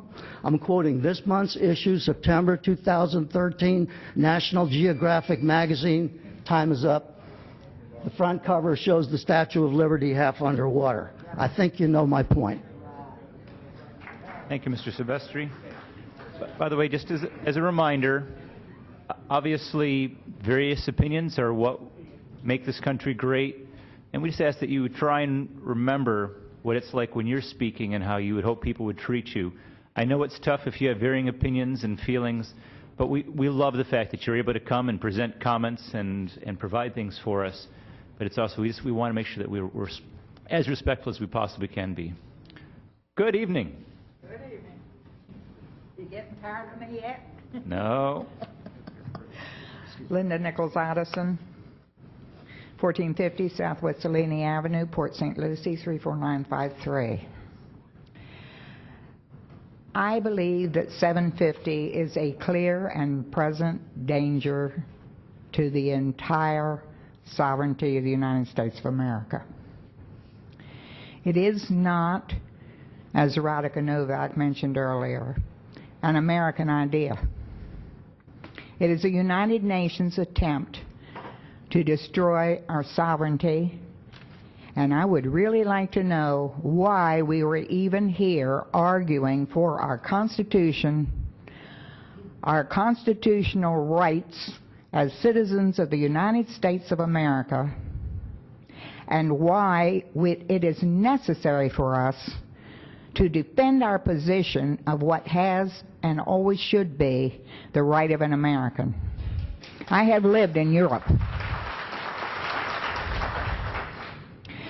In my little home in the middle of France, I can't decide what color I'm going to paint my house because my house is 200 years old. So it's the decision of the Regional Planning Commission on what color my house is going to be painted. Ultimately, I'm not going to paint it. This is regionalism. It is not your choice. I'm not going to paint it shocking pink with purple polka dots, but that choice is not mine. Here in America, why am I arguing for what has always been my right, to choose where I want to live, how I want to live, where I want to drive my car, whether or not I use diesel fuel or gasoline, all of the things that have made America great. The clear and present danger is us turning over our authority to govern ourselves to a supposed unelected authority in which we have no voice, and comes down to us as the power that be from the United Nations. I argued with someone the other day on a point of history who accused us of being an imperialistic country. I pointed out to him when he criticized us for the decisions that were made by the League of Nations that the United States never was a member of the League of Nations. The misinformation that flies around throughout this country and throughout this world on what America really is about, it is up to us to defend to the nth degree the fact that our founding fathers did it differently, and that we have been a free country for a heck of a long time, and I intend for us to stay that way. And everyone in this room that wants to fight the battle with me, you can stand up and believe it. This old lady isn't about to quit. 750 isn't going to happen.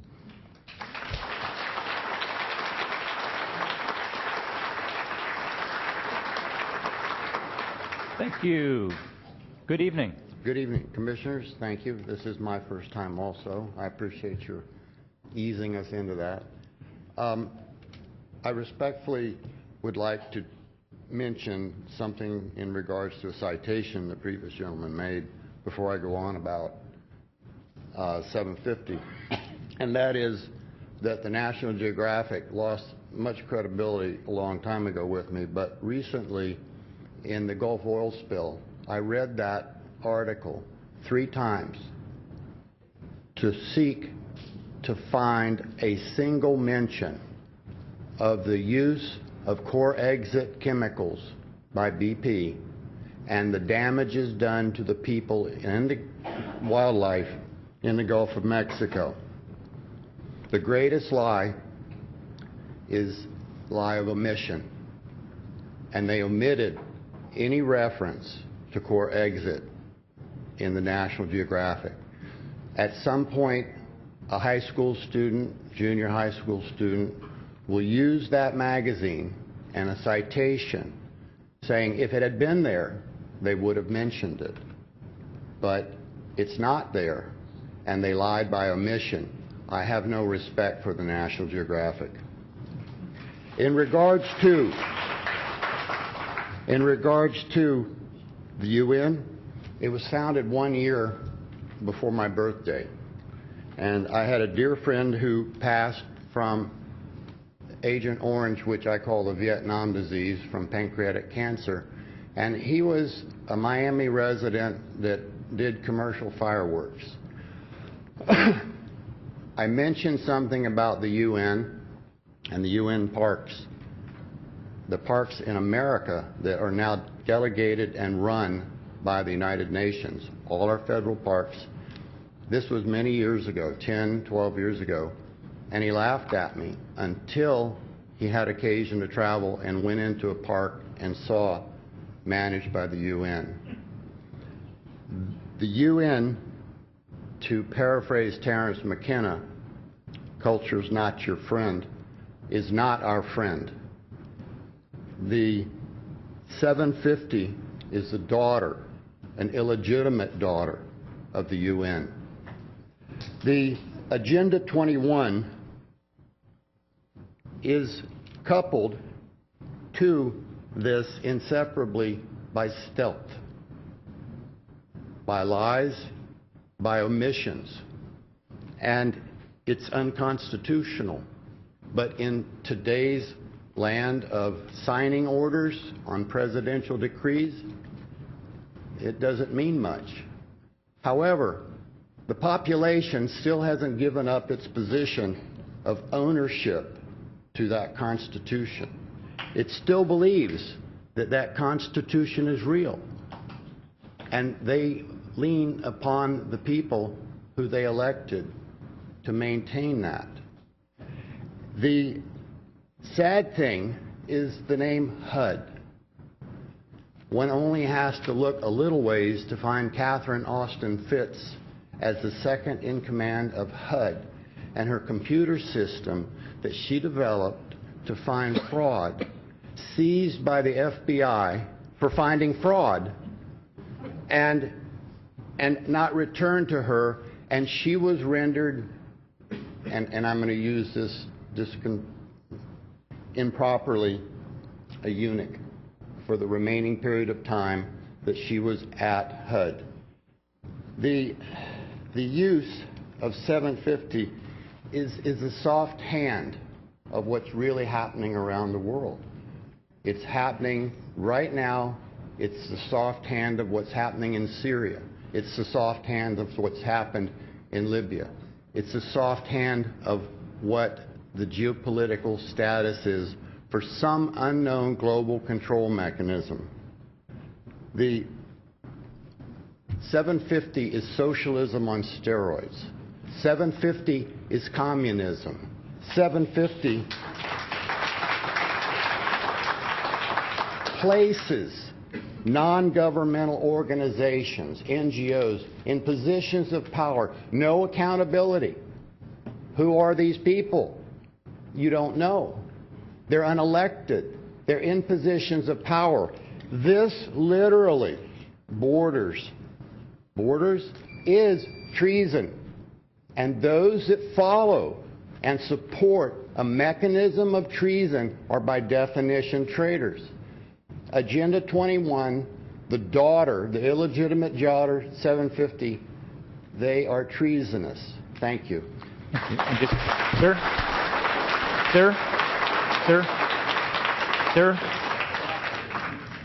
just for the record, can you provide us with your name and address as well? I'm sorry? David Luke, 1112 Beach Court, Fort Pierce. Luke? Yes. Thank you, Mr. Luke. Good evening. Good evening. Paul Shaw, 6008 Birch Drive, Fort Pierce. I'd like to comment, about 6 weeks ago, I didn't know that much about the 750 issue here. I have since then seen it on TV a couple times, watching late night through these sessions, and I basically just want to state that I'm in support of all the people that are here and asking you to do the same, what they have been asking you. I'm really pleased to see that this many people are out there and coming out so strong to address you. It makes me feel good. There's a lot of people out there that don't come to these meetings, and they rely on you that the proper decisions are made and things go well. And what I've witnessed in the last 6 weeks assures me and gives me comfort, makes me feel good and comfortable that there are people out there that keep an eye on it this close on what is going on, and that are willing to stand up and fight and speak. So I feel good that there's the people behind to fight this thing. On another item, I had mentioned one person spoke about this wetland waiver here. I don't know the people. I want to speak in support of this request. The little bit I know, I don't know any of these people. I don't know the owner, the developer. I have no idea. But what came to mind here is what I have learned, that a developer is here to develop, I think, is it 130 units? The proposal actually hasn't been presented to us at this point, so For some reason, the number either it's 30 or 130, but I thought it's pretty impressive that the developer is coming forward to build 130 condominiums here on South Beach. I thought that's basically pretty good news in this economic climate. Somebody saying, hey, I think I like to build here. St. Lucie County is the right place. This is where I want to build and invest. I want to put in 130 units on the tax roll, support and create jobs and create new residences, and invest money in the lifestyle in St. Lucie County. So I thought that is pretty positive, you know. Being turned down for having, you know, land that is wet. We have a lot of wet land here. All around you got land that is wet, and whatever the balance is, we have so much environmentally safe land on the island throughout this county. If there is an opportunity for somebody to build that will stimulate the economic portion of this county, I think you ought to really give it serious consideration. If you turn this around and suppose this developer or any other developer would say, you know what, I would like to come and build here 130 units or 100 on the island, but you know what, I don't think I'm going to invest my money here because I don't think St. Lucie County represents the lifestyle where I want to invest or build. Apparently you got problems with the Indian River Lagoon. That thing is turning green. It's foaming. I don't think I'm going to invest money here. I'm going to go somewhere else. I wonder how angry you or how concerned you would be about that. So here's somebody that's saying, I'm willing to invest. This is the place. We put our money in here at some point. Now we're going to put some more money into it. I think it deserves some serious consideration. And again here, everybody can provide input. This is great. Obviously, if this 750 takes place, you won't have to ever deal with this again because we won't have a word. Thank you very much. Thank you, Mr. Scholl. Thanks, Mr. Chairman. Mr. Scholl, just so you know, this is going to probably come back at a later time, but you should also know it's more complicated than just a wetland. There's also a Native American burial ground on the property, so there's a lot of other issues to it. So I'd welcome you to come back and listen to the entire presentation whenever that does come back. So, thank you. Thank you, Mr. Chairman. Thank you. Good evening. Good evening, commissioners, staff. My name is Roland O'Brien. Live at 21 Villa del Norte in North County in Fort Pierce. Did not expect to speak this evening, but after listening to several of the people, a few things came to mind that I'd just like to request that you think about. Earlier this evening, Stephanie Austin and Phyllis Fry both talked about Plan Bay. Plan Bay is a failed regionalism program in San Francisco. The failed Westchester County, which is downstate New York, program that they talked about in greater detail is indicative of what will happen in St. Lucie County and the entire 750 region as we follow it long enough.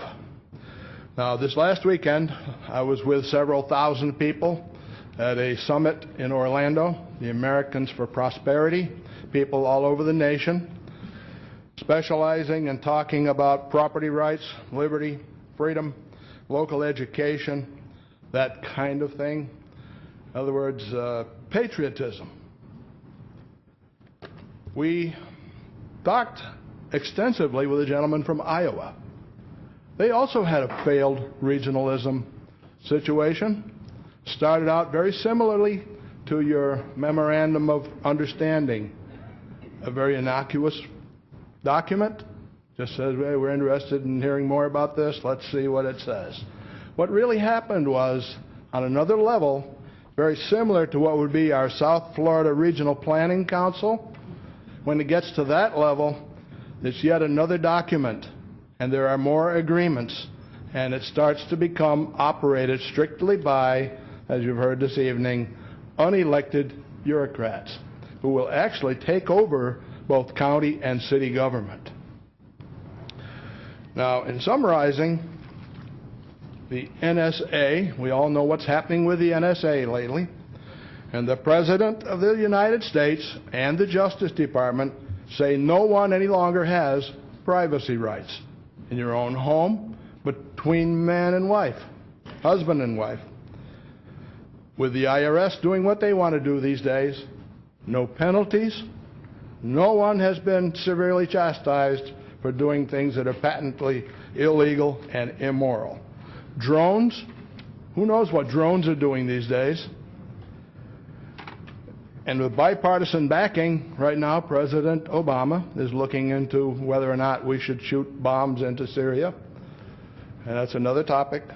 But my overriding thought is, should we in St. Lucie County really trust unelected bureaucrats to operate this county? I think not. Thank you. Thank you, Mr. O'Brien. Okay, our last speaker, how are you? I don't think I'm last. Well, if you're going to speak, just ask you come over to the wall. We're about ready to wrap up public comment, so thank you. Good evening, Commissioners. My name is Peter Bullock. I reside at U.S. Census Tract 3812.04. That's HUD's bullseye for St. Lucie County. You may know it as 3120 North Highway A1A, North Hutchinson Island. Though, because you don't appear to be listening to our concerns about the 750 plan, I'm actually beginning to wonder whether maybe you, like HUD, prefer to view me as residing at Tract 3812.04. I wish to speak to you this evening about the federal government's plan to socially re-engineer North Hutchinson Island, PGA Village, and tradition. What possible transformative power could the federal government hold over these local neighborhoods, you ask? Well, I'm here tonight to tell you, after months of extensive research into the 750 plan, which, by the way, is exclusively funded by a $4.25 million grant from HUD, the American Coalition for Property Rights has finally discovered the HUD's bullseye for St. Lucie County. Precincts 9, 43, and 89, namely North Hutchinson Island, PGA Village, and Tradition. Sad to say, residents of these three communities live in either U.S. Census Tract 3812 or .04 or Census Tract 3821.09. I think some of my thunder was stolen from some of the earlier speakers. That sounds pretty innocuous, doesn't it? Whoever talks about darn, I wish I didn't live in Census Tract 3812.04. Well, tonight I do. I suggest most residents of these three communities are rapidly going to share my sentiment. For months now, Commissioners, we have been speaking with you about how bad this 750 plan is. Tonight, I'm going to show you precisely how oppressive this 750 plan will be for property owners and residents of three large communities right here in St. Lucie County. 750, I'm going to skip past this because it's been talked about. Clearly, I'm sure you understand now that the social equity analysis document prepared by 750 spelled out specifically on page 30 two census tracts that score high on opportunity. Census Tract 3821.09 contains PGA, and I'm quoting from that document, contains PGA Village and Country Club, one of the region's premier golfing destinations. The other tract, 3812.04, covers a barrier island containing 3 state parks, unquote. Clearly, those tracts, those census tracts are, in fact, exactly North Hutchinson Island, and the other tract covers all of PGA Village and Tradition. So the HUD target has been identified. So what does 750 plan to do to those targeted SLC neighborhoods? John Donovan, HUD Secretary, has shed some new light. On July 16, 2013, he stated, quote, "This is a big deal. HUD is enhancing its enforcement techniques by initiating investigations on our own without waiting for individuals to file complaints," unquote. Since the 1960s, it's been illegal for an individual or a realtor to exclude folks from a neighborhood based on race, religion, and ethnicity. Now HUD plans to punish neighborhoods where people live who have worked hard and are successful. The HUD Secretary blames poverty solely on zip code, not on other factors that studies have shown help lead to poverty. Full disclosure, HUD has not yet revealed most details about precisely how they will implement their objective. But in today's current environment, the very last thing I would want to be marked is high opportunity on any U.S. government list. Commissioners, I'm sure you inherently sense that federal meddling into the individual St. Lucie County residents' personal neighborhoods will not be tolerated by people. Please withdraw from 750 now. If you choose not to listen to the people today, I will personally relish watching you attempt to explain your decision regarding 750 to the 9,400 registered voters of Precinct 9, 43, and 89 in your next election.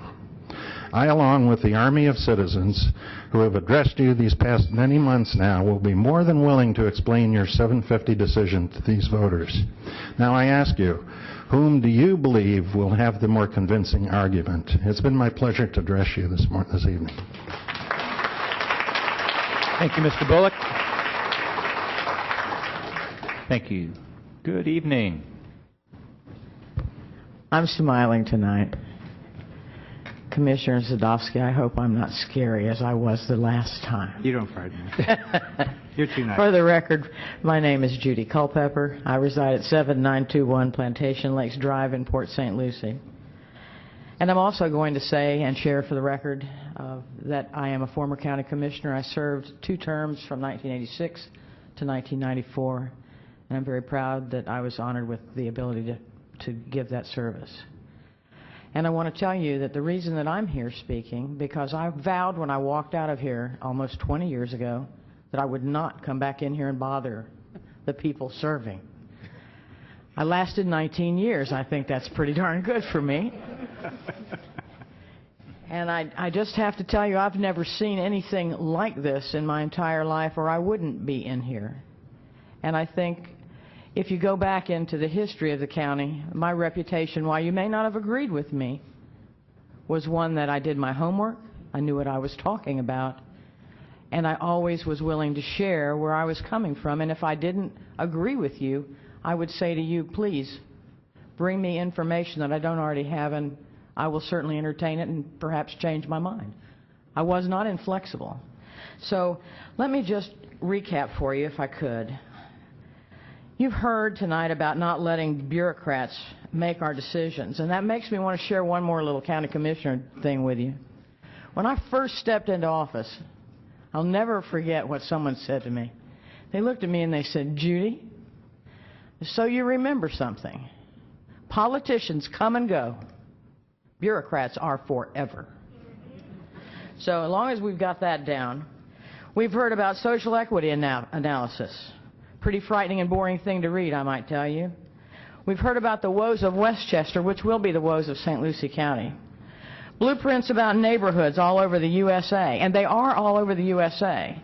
And no, you won't pick that up down there unless you're part of the inner sanctum. But this is going on all over the country, and challenges are cropping up all over the country. And we haven't found one area where people are thrilled about any of their regions. There's 11 of them, you know, 11 of them. They're on a map that's in the presentations you've been given as you're a Treasure Coast Regional Planning Council member. And you will see the 2050 map clearly shows them. You will find that rising sea levels and global warming are part of the basis of this whole affair.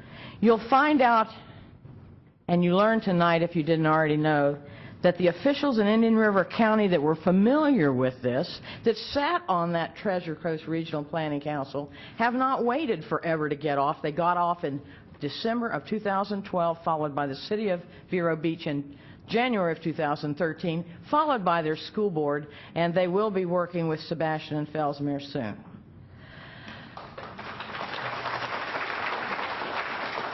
You've heard this is all about losing the ways you've chosen to live.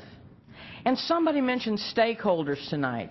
And I want to point something out to you that I want you to go home and look up when you get a chance. What you're going to notice is the omission, lying through omission again. The omission of the general public and the omission of private property owners as stakeholders in a plan that's all about affecting them.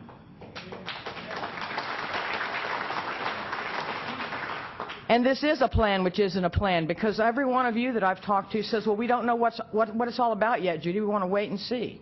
You're never going to wait and see, because they're never going to show it to you. And you have to do so much research. You've got to pick from document 1 and go to document 2 and document 3 to tie this whole mess together.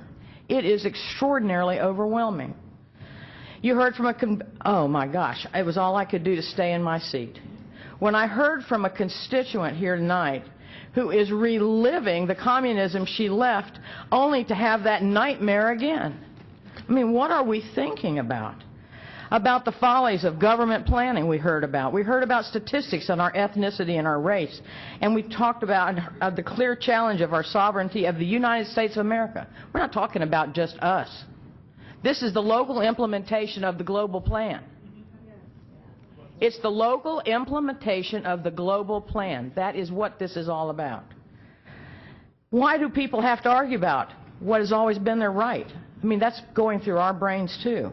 And 750 is built on lies, and it is the daughter of the UN, and it is part of Agenda 21, and 750 is communism. There's no doubt about that. Ladies and gentlemen, I will sit down. I realize my time is up, but this is what I came to you for tonight. I have a question, just a question, Mr. Chairman. May I ask you a question, and would you agree to answer it for me? You know, you can ask anything you want. Does that mean you'll answer me? You know, I will try my best. All right. Mr. Mowry, is it yours or any other commissioner's intention to place this item on the agenda, that is, whether or not to withdraw from 750, and if so, when? Great question. Actually, I asked staff before the meeting tonight if they would help provide us with a timeline and some information on that very issue, so that way we could be able to allow the Commission to more fully know about those aspects. And so, what time frame do you think that might be, sir? I don't know. We're going to hear from staff here in just a little bit. Maybe I count on a phone call from you as to when that might be, when you find out yourself? You know what? Actually, if you stick around, you may be able to also hear then what goes on tonight, which is why we always hope that people will stay and listen and encourage, because I know a lot of times after the public comment, a lot of people vacate and leave and don't stick around to see what happens on your local action as well. So we hope that you would stay engaged in those issues. So what I'd say, as soon as this is over, the public hearing, let's hear from staff and see what discussions may occur or may not occur from that standpoint, and then we can talk.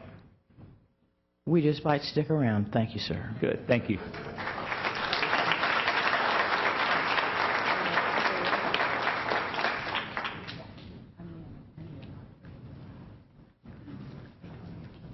John Arena, Fort Pierce. 750 would eventually lead to a dictatorship, in my opinion. People who use drug concentrates can sound super intelligent at times. However, their common sense goes out the window. The 13 artificial islands in front of the Fort Pierce Marina need to have safety signs and blinking obstruction lights. Also, the planned mangroves should be left out so we can have our 10-mile open space view to the south. I was swimming in the lagoon at J.C. Park. When I got back to my bicycle, the rear tire had 2 knife punctures in it, even though a police officer happened to be there at the time. There are individuals who are paid by large corporations to lecture and write books saying that weather disruption is not caused by man's activities. Their main concern is to keep their businesses running smoothly. Our lagoon has been abused for many years. I think it is time for restoration to begin. Thank you. Thank you, Mr. Arena. Thank you. You're welcome. Okay. This time we're going to close general public comment. And as stated, I'd like to have staff sort of give us a little bit of a timeline just from a reference standpoint in terms of what we would even be asked should this plan move forward, and give us some thoughts and feelings on it, if you wouldn't mind. Thank you, Mr. Chairman, members of the board, and the public as well. From what I understand from the Regional Planning Council staff in terms of a timeline, the draft report is expected to be released in early October, so we're about 6 weeks out from when they anticipate releasing the draft plan for public input. And then on October 18th, they have tentatively scheduled a joint meeting of the 2 councils. I think the public and everyone is aware that you have the Treasure Coast Regional Planning Council involved, as well as the South Florida. So they are planning to have a tentative planned a joint meeting on the 18th of October for the 2 councils to review that draft plan. And then in mid-December, the Treasure Coast Planning Council will take another review of it and provide comments on it, and sometime between November of 13 and February of 14, they intend to do presentations to the various governmental bodies on the plan. So the board really has one of a number of options. Certainly, one option is the board can decide tonight on what you want to do, or you can look at providing the public input from these meetings to the council, or to have the public certainly will have an opportunity to attend the October 18th meeting. It sounds like the public has certainly been in tune and have been attending those meetings and have brought back some information from the various meetings already. And then in December there will be another opportunity, and then as another opportunity, whenever the meeting for you as the board is decided by the Regional Planning Council in terms of them coming here to do their presentation. That specific date has not been set, but it will be sometime between November of 13 and then February of 14th. Given that they intend to be completely done with the study and have everything submitted by February 14th, I would have to presume that their meeting before you would be sometime between November and actually January of 14. And then that certainly would be an opportunity for the public to be here at that meeting and to give input. So that's my understanding of the timeline that the Regional Planning Council and the South Florida Planning Council has developed at this point. Okay. Questions from the board? Mr. Chairman, I would just ask that if there is a representative of the group that would like to be notified to make sure that you don't miss a public notice in the newspaper or on our website and so on and so forth, I think it would be appropriate to send a note to them to make sure that they know that we're going to hear the presentation and with all the information, and then have the public have an opportunity to chime in. So at this point, what I'm hearing is that in October they'll prepare or provide us with a copy of the draft if we were to continue to move forward, which at this point, in terms of participation, I know that we've rarely, if at all, been participating as a member of the 750 plan. So I don't know that staff or others have seen certain portions at all that they they know, they see. I know I personally have attended probably 2 meetings, I think, that have occurred. And from what I've seen with those, it's been shaky at best in terms of seeing what's been prepared and presented. But thinking about this moving forward, that appears to be the dates, I guess, from a legal standpoint. Ms. Young, are there some things that you think we ought to be thinking about, being aware of? Yes, Mr. Chairman, Commissioners, I just have a couple comments with regard to the county's role in the zoning process and land use planning. Under the Florida Constitution, the counties are granted broad home rule powers. And what that basically means is that the board has the authority to adopt ordinances that are not in conflict with general or special laws. And specifically, that's addressed in Article 8 of the Constitution. And then if you look at Section 125.01, subsection 1H, the Florida legislature specifically addressed the zoning authority of the county and delegated that power to, in this case, a non-charter county such as St. Lucie County.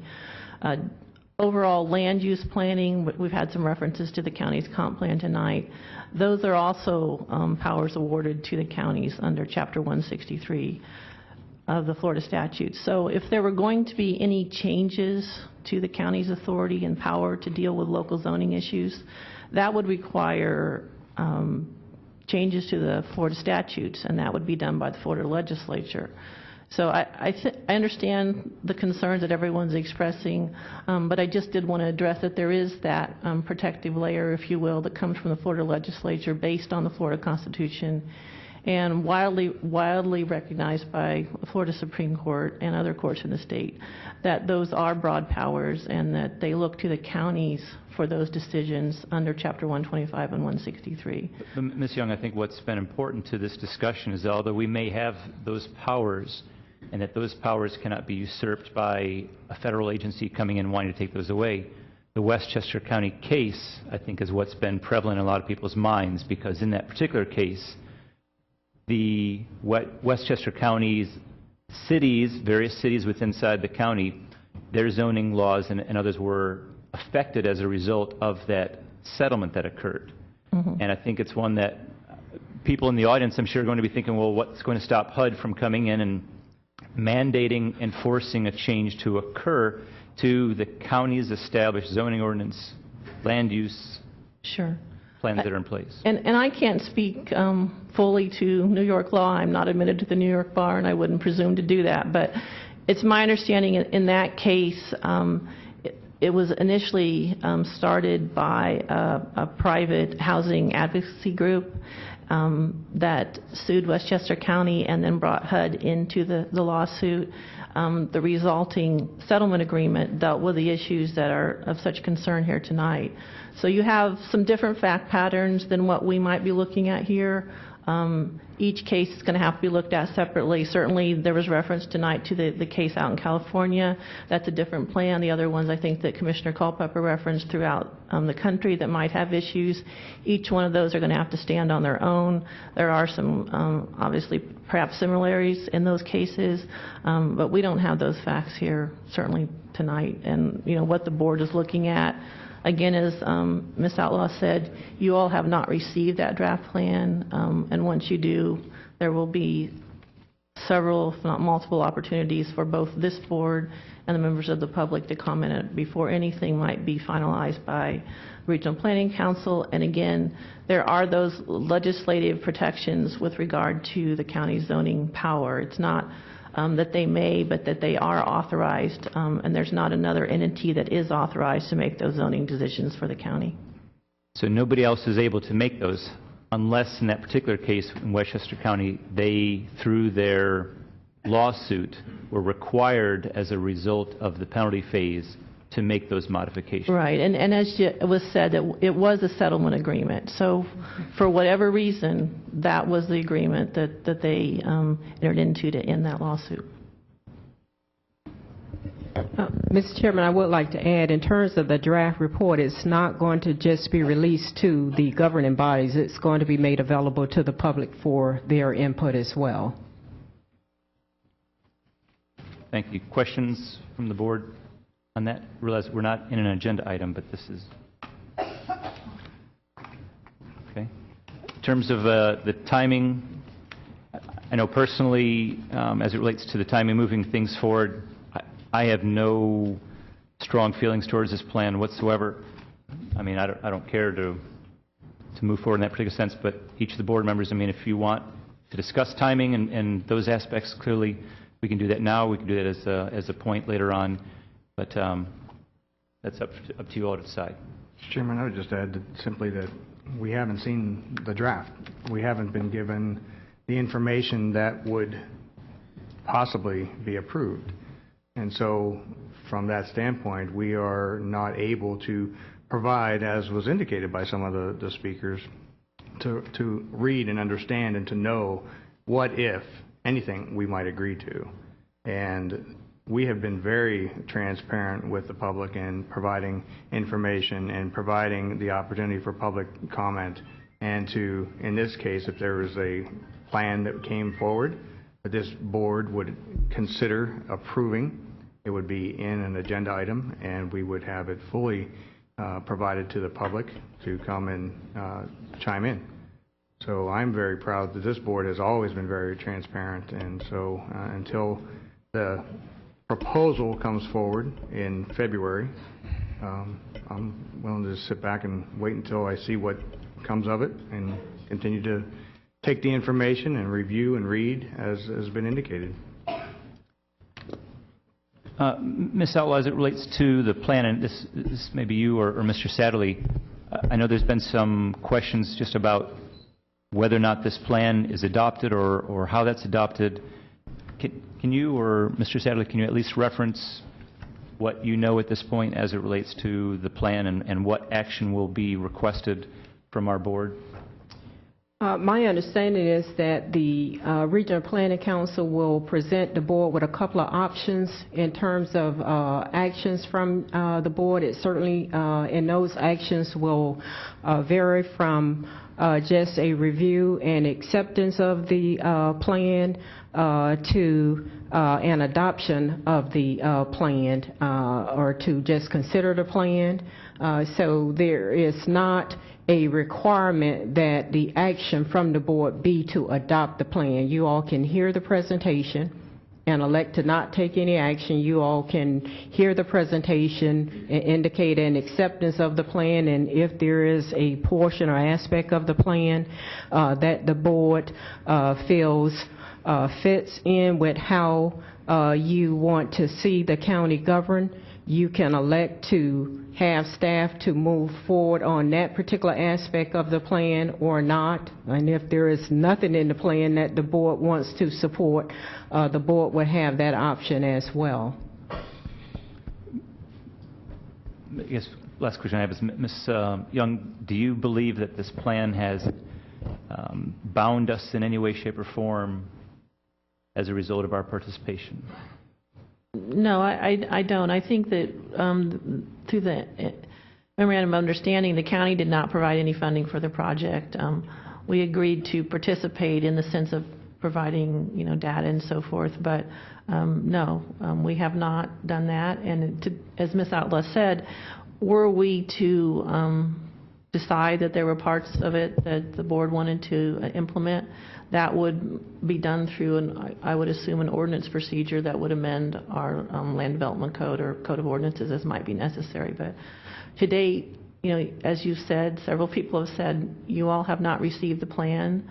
You've had, you know, certainly had public comment on it, but until you have anything in front of you, you don't have anything to act on. So certainly to date, there's nothing obligating us one way or another on it. The actions then that have been taking place in Indian River as well as Vero were actions where they just decided to no longer participate in it. It's my understanding that actually that plan, though, that plan will actually still involve the county as well as the city of Vero. It will still include all of the data analysis that was done within Indian River County.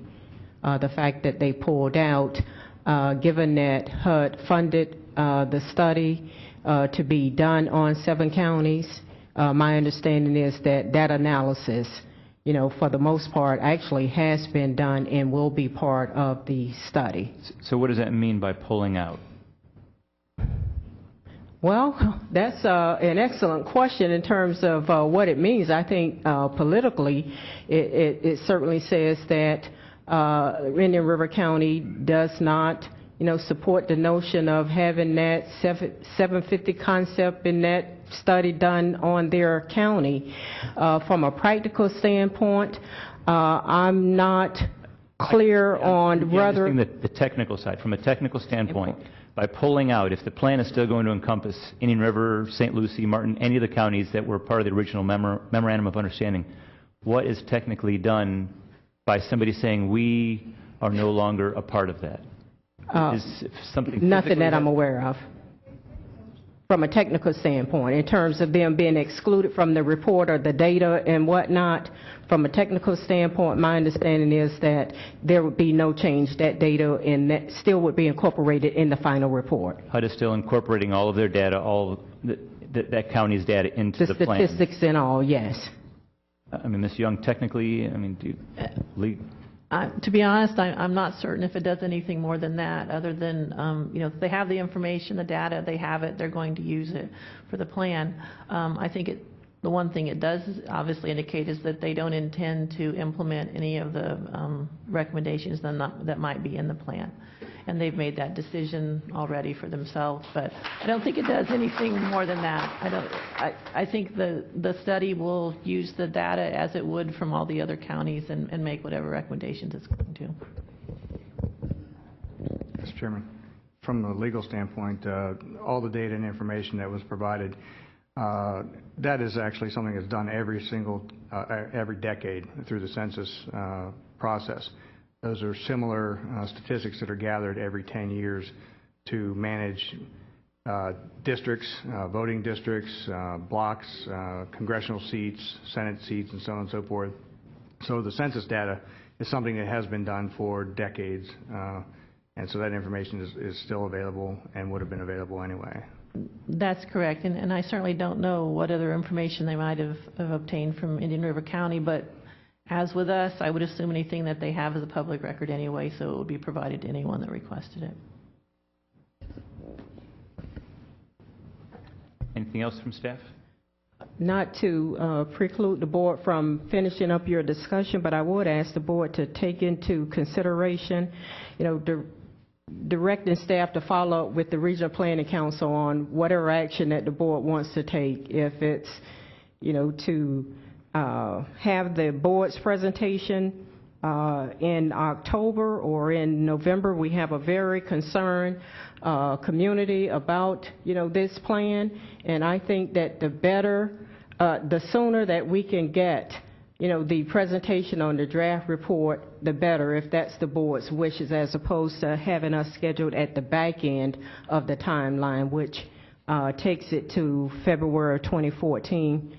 although from a practical standpoint, it may be in January, given that the submittal is in February. But anyway, my point is, I would like to get direction from the board to express to the Regional Planning Council that we want to be on the early end of the presentations as opposed to the back end, so that this issue can be brought, to head one way or the other. Mr. Chairman, I would ask that it even be agended so that it is clearly stated so that everyone knows it's on the agenda. And clearly, I think we want that as an agenda item.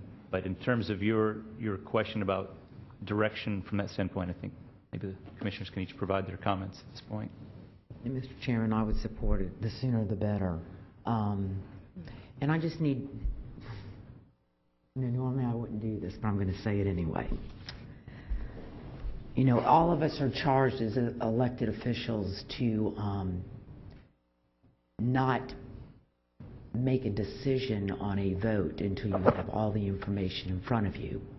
We are asked to be fair in our judgments of how we're going to vote and to take the time to hear both sides. Even though it is hard sometimes to keep my own gut feel from research that I've done previously, or just aware of life, if you will, that filters into a decision. But you try to put that on the backside as an elected official, and you try to make it what's fair for everybody, whether you agree or disagree. So that being said, I would, every week, everyone is here, and your comments are heard. They are greatly appreciated. Your emails, the letters that you send in, the references to different sites to go to.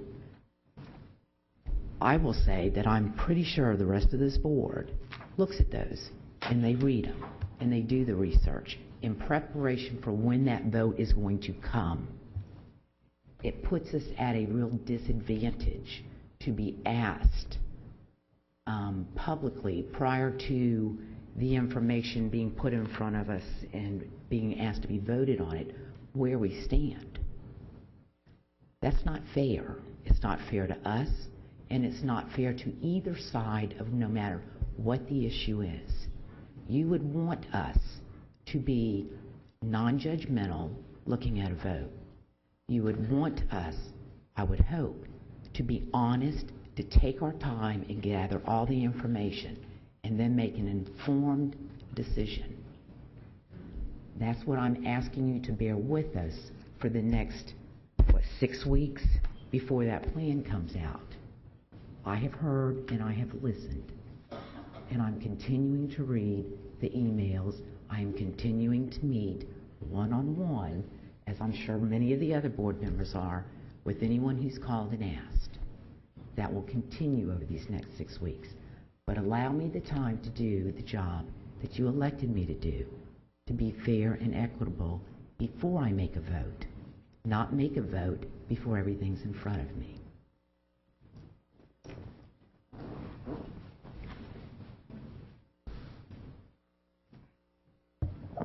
Mr. Chairman, I guess I just need to weigh in here, and really there's not a whole lot to say. As has been indicated, we have not seen a plan.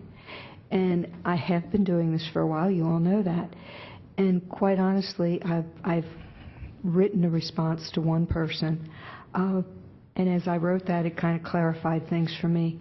One of the things I understand at a very basic level, both philosophically and intellectually and in my heart, is that I was put here to gather all information possible, to take input, and then to considerately and carefully evaluate the information I've gathered.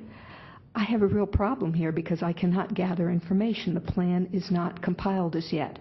I have certainly taken into account all the principles that have been presented. I have certainly listened to all the views that have been brought forward.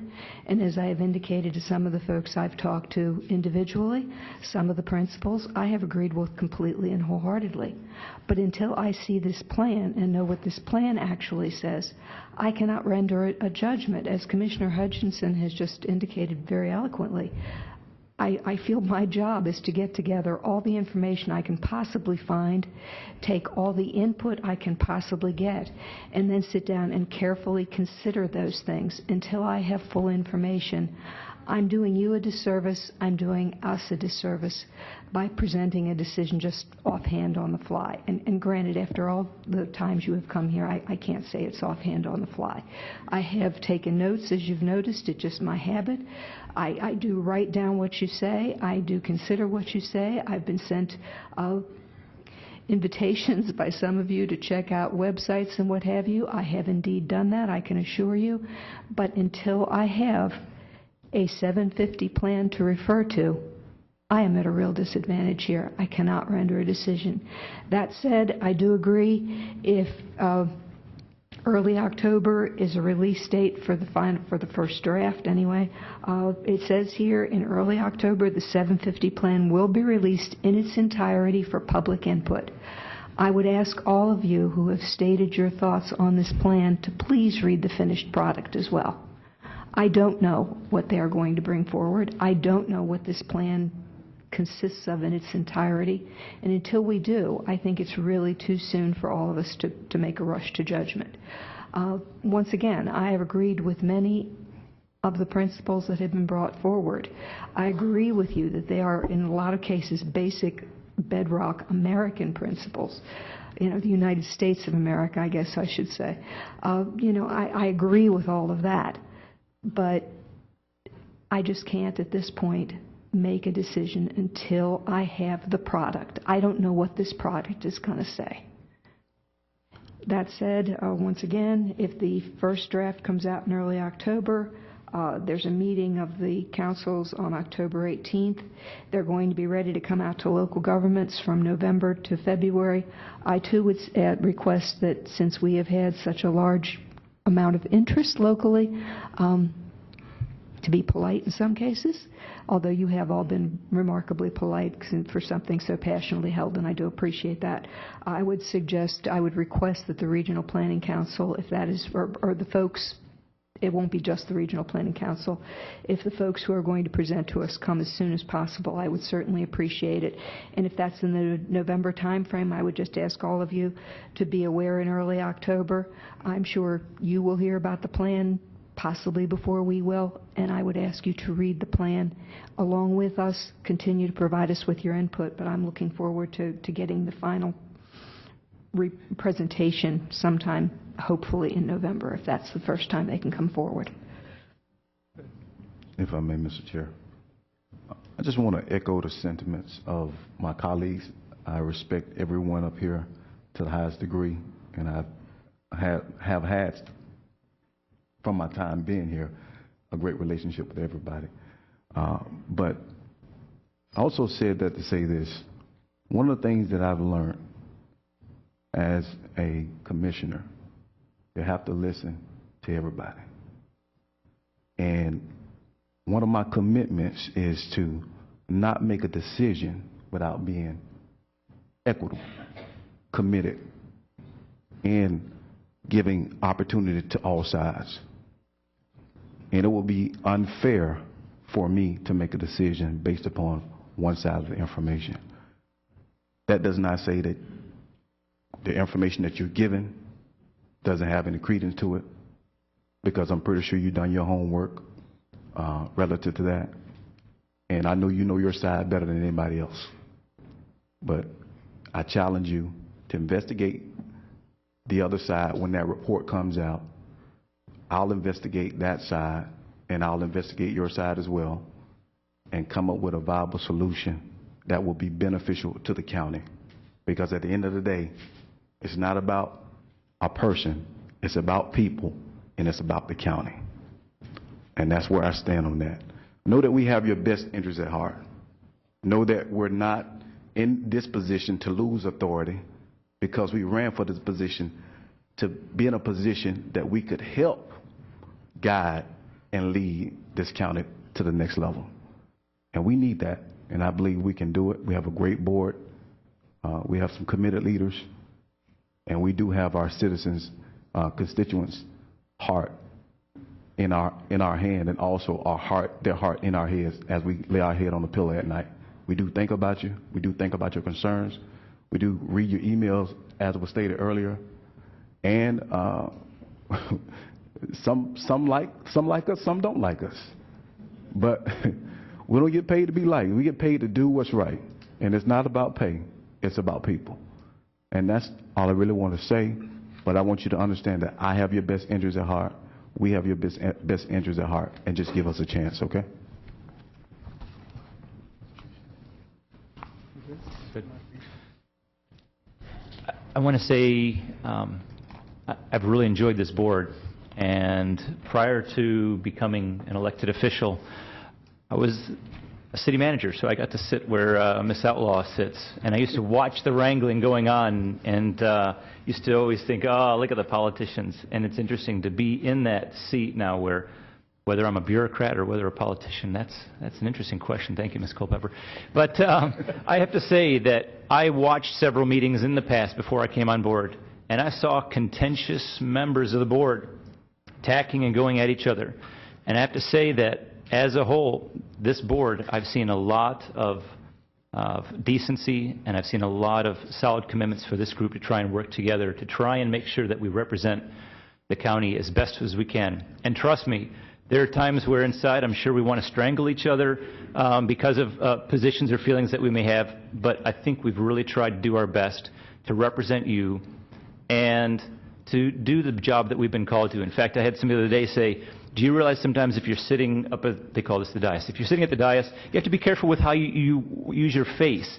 And I'm reminded by you all, because at times when I look at your faces, depending upon who's speaking, you remind me to be careful of how I respond, because I don't want to roll my eyes. I don't want to do things. I need to be careful.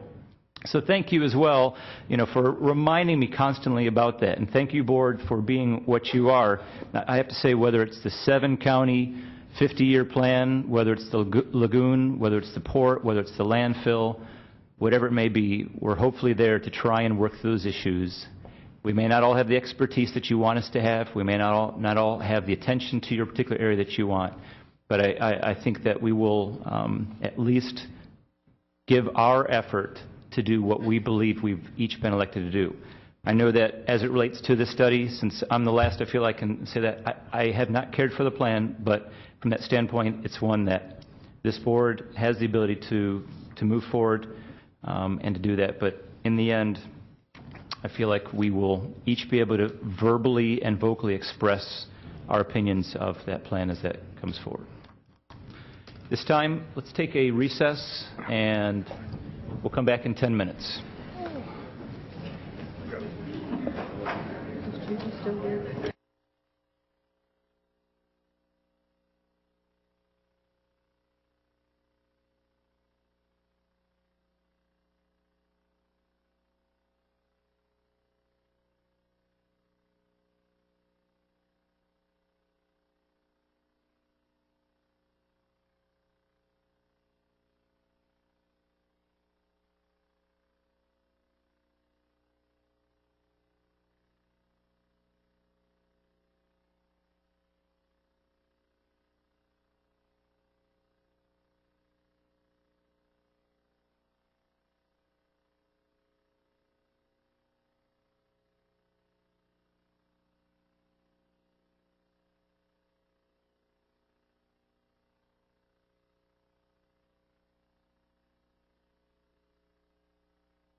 apologize if we don't get this exactly correct.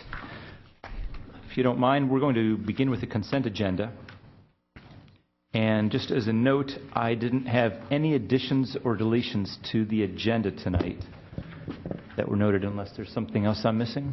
Well, Mr. Chairman, just for clarification for the public's point, I've been contacted several times today regarding the state of the emergency resolution that we spoke about in a workshop last week.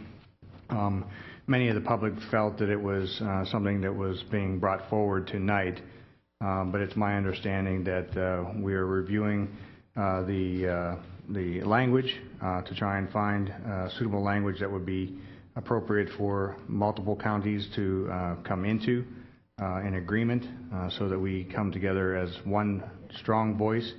But I would like us to consider bringing that back at next meeting. I think our next meeting is September 17th. So I would like us to consider bringing that back as an agenda item for approval or not. I just wanted to clarify that for the public. It wasn't that we didn't send staff to go look at the issue. Our staff did and has been reviewing the information, taking into account the law and the actual language for the resolution. And part of my understanding was that we had asked staff to pull up what was previously done with Tropical Storm Faye, and I thought it was the governor's actual declaration that we were looking at reviewing versus our own personal, since it didn't seem as though there were really any benefits to us doing a local declaration on our own. Well, Mr. Chairman, I think because I actually brought it up, so I'll share my thoughts process, is that the idea was for staff to review how a state of emergency would go. Our resolution, as indicated in the workshop, was to encourage the governor to file a state of emergency on behalf of the county. And the hope was to share that information with Martin County and other counties that would be also injured and try and encourage the governor to file a state of emergency on our behalf. Correct, which is what I'm saying. So I thought it was going to be a state declaration, which I know, just as a quick update, today I met with Representative Magar, I met with Representative Mayfield at their offices. I also met with a couple of the Martin County commissioners today and staff, as well, trying to talk about what we as a consensus at a workshop discussed, and that was trying to present the options and the reasons why we would want the governor to move forward on this declaration. And so I want to make sure that I'm clear, though. So in terms of the declaration that you were thinking about, you were wanting to do the local one at the next meeting, or you're wanting to... Actually, the resolution to encourage the governor to file the state of emergency. And if that doesn't happen after the fact, then we bring it back and then we file our own state of emergency, because we need to be able to take action.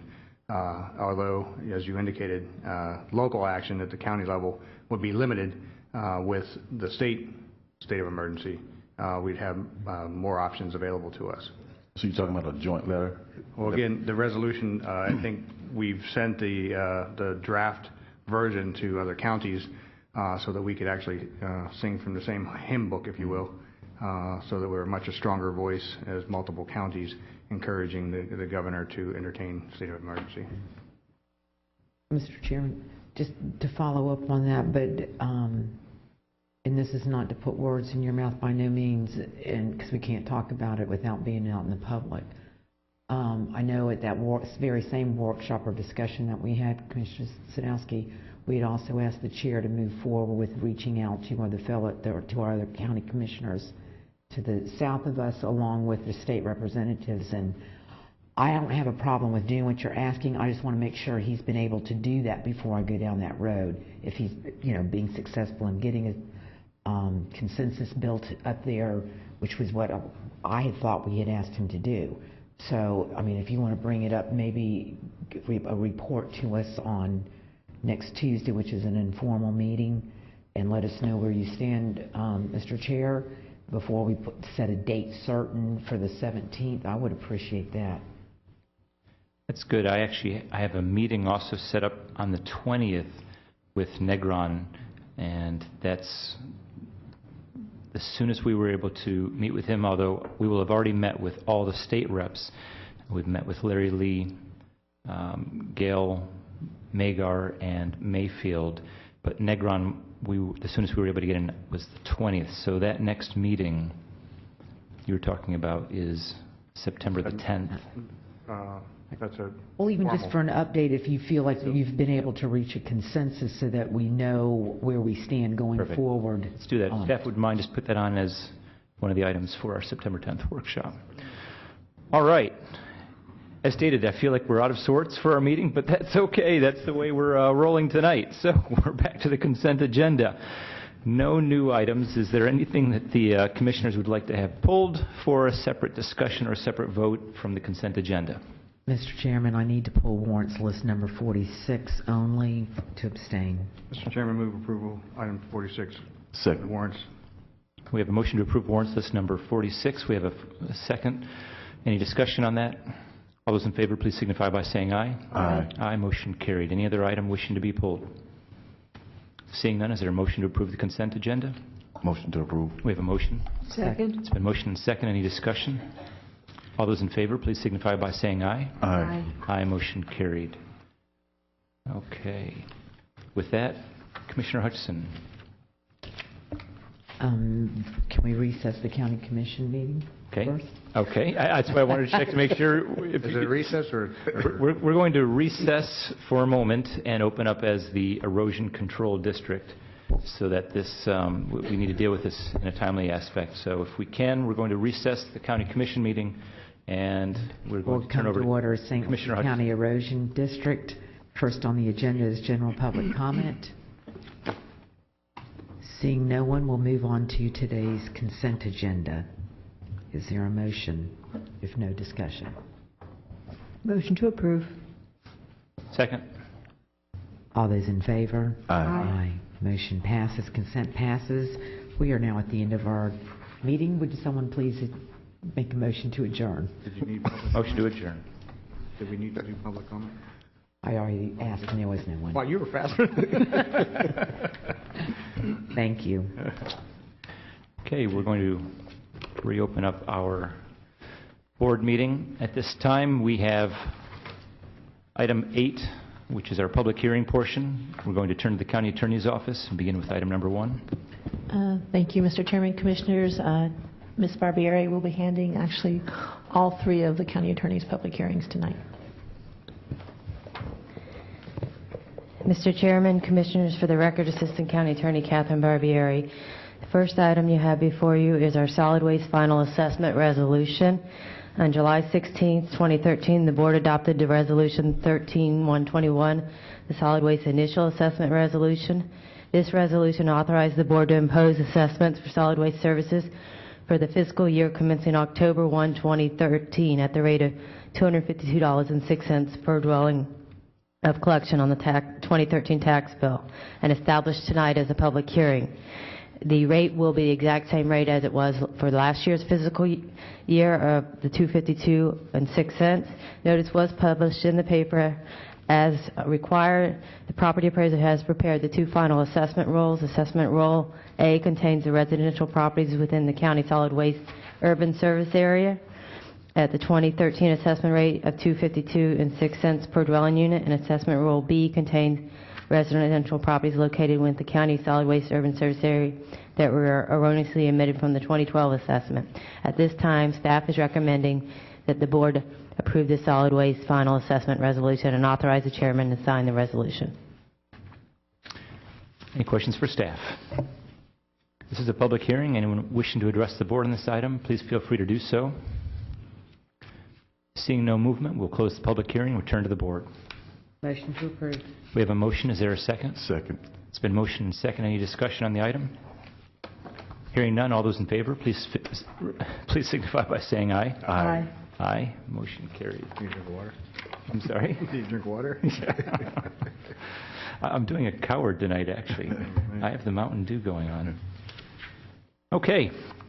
Item number 2, code enforcement case number 73474. This is an address for 3307 Delaware Avenue in Fort Pierce. Again, Mr. Chairman and Commissioners, for the record, Assistant County Attorney Catherine Barbieri. As you stated, this is Code Enforcement Case 73474, and it's concerning the property at 3307 Delaware Avenue, Fort Pierce, Florida.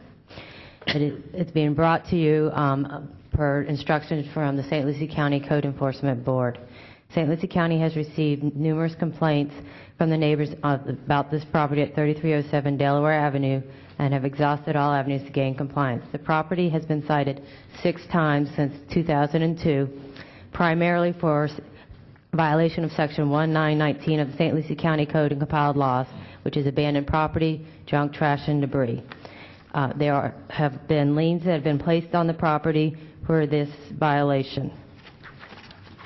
The property was last cited and brought to the Code Enforcement Board on May 1st, 2013. The board gave them time for compliance and was brought back to the Code Enforcement Board on August 7th, 2013, where the board found the violations had not been abated and ordered a fine. The board also found that the condition causing the violations presents a serious threat to the public health, safety, and welfare, and staff was directed to notify the St. Lucie County Board of County Commissioners.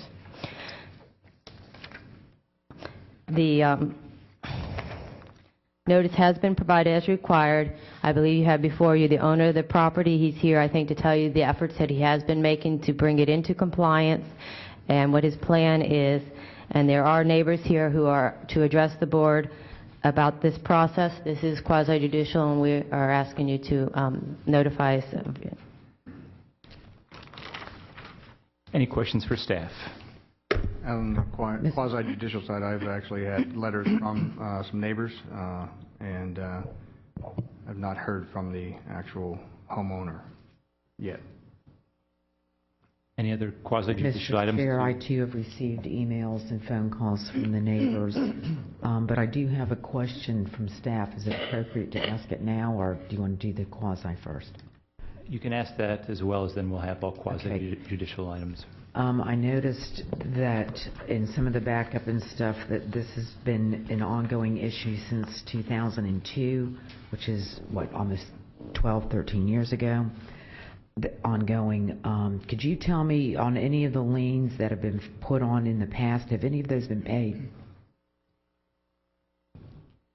No, Commissioner, they have not. Since 2002? They're accruing. There are actually three liens that have accrued to date for a total of $15,000. Is that microphone on? It's not. If you can just want to get that on a microphone.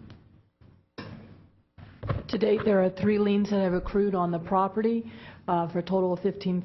A 4th lien is accruing at this time. It's probably maxed out, and currently then that would make it at $20,000. Those liens are payable at time when the property would be sold, and not anytime sooner. But they could be paid off sooner. They could be, yes, ma'am. All right, thank you. You're welcome. Any other questions for staff at this time? In terms of quasi-judicial, any disclosures? I heard from Hutchison and I heard from Commissioner Zadowski. I haven't had any contact or spoken with any of the neighbors or email information from that I know of from any of the neighbors, nor have I spoken with the gentleman who resides at the residence.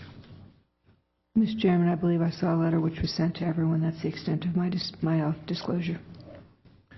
Had a letter as well as I met with staff, and then actually took a drive with staff just by the property to be able to see that. Okay, at this time, we'll turn to general public comment, and love to hear from the applicant at this point. I say the applicant, the homeowner. If you would mind, just for the record, provide us with your name and address. Yeah. Greg Loffenheim. I'm sorry? Gregory Loffenheim, 3307 Delaware Avenue, Fort Pierce. Okay. You have any comments that you wanted to provide? Well, the other side is another story. You know, some of that might be true, but, you know. You're good. You're good. I'm sorry. Her stuff was malfunctioning. Right. Some of the pictures are outdated. I'm being brought right now. I've only known of one lien. So if there's 15,000 2 of those liens, I have not been brought before to even defend myself. You know, it's hard to defend myself now. I don't even have an attorney. Now there's a 4th one, $20,000, and I only know of one. When you said they start in 2002, I didn't even live there. Okay? We took care of the first problem in 2002. So now you're saying 12 years later, this has not been going on for 12 years. If you look at the second lien, I wouldn't know when that occurred. I know one of the liens that have occurred. I got brought before this board.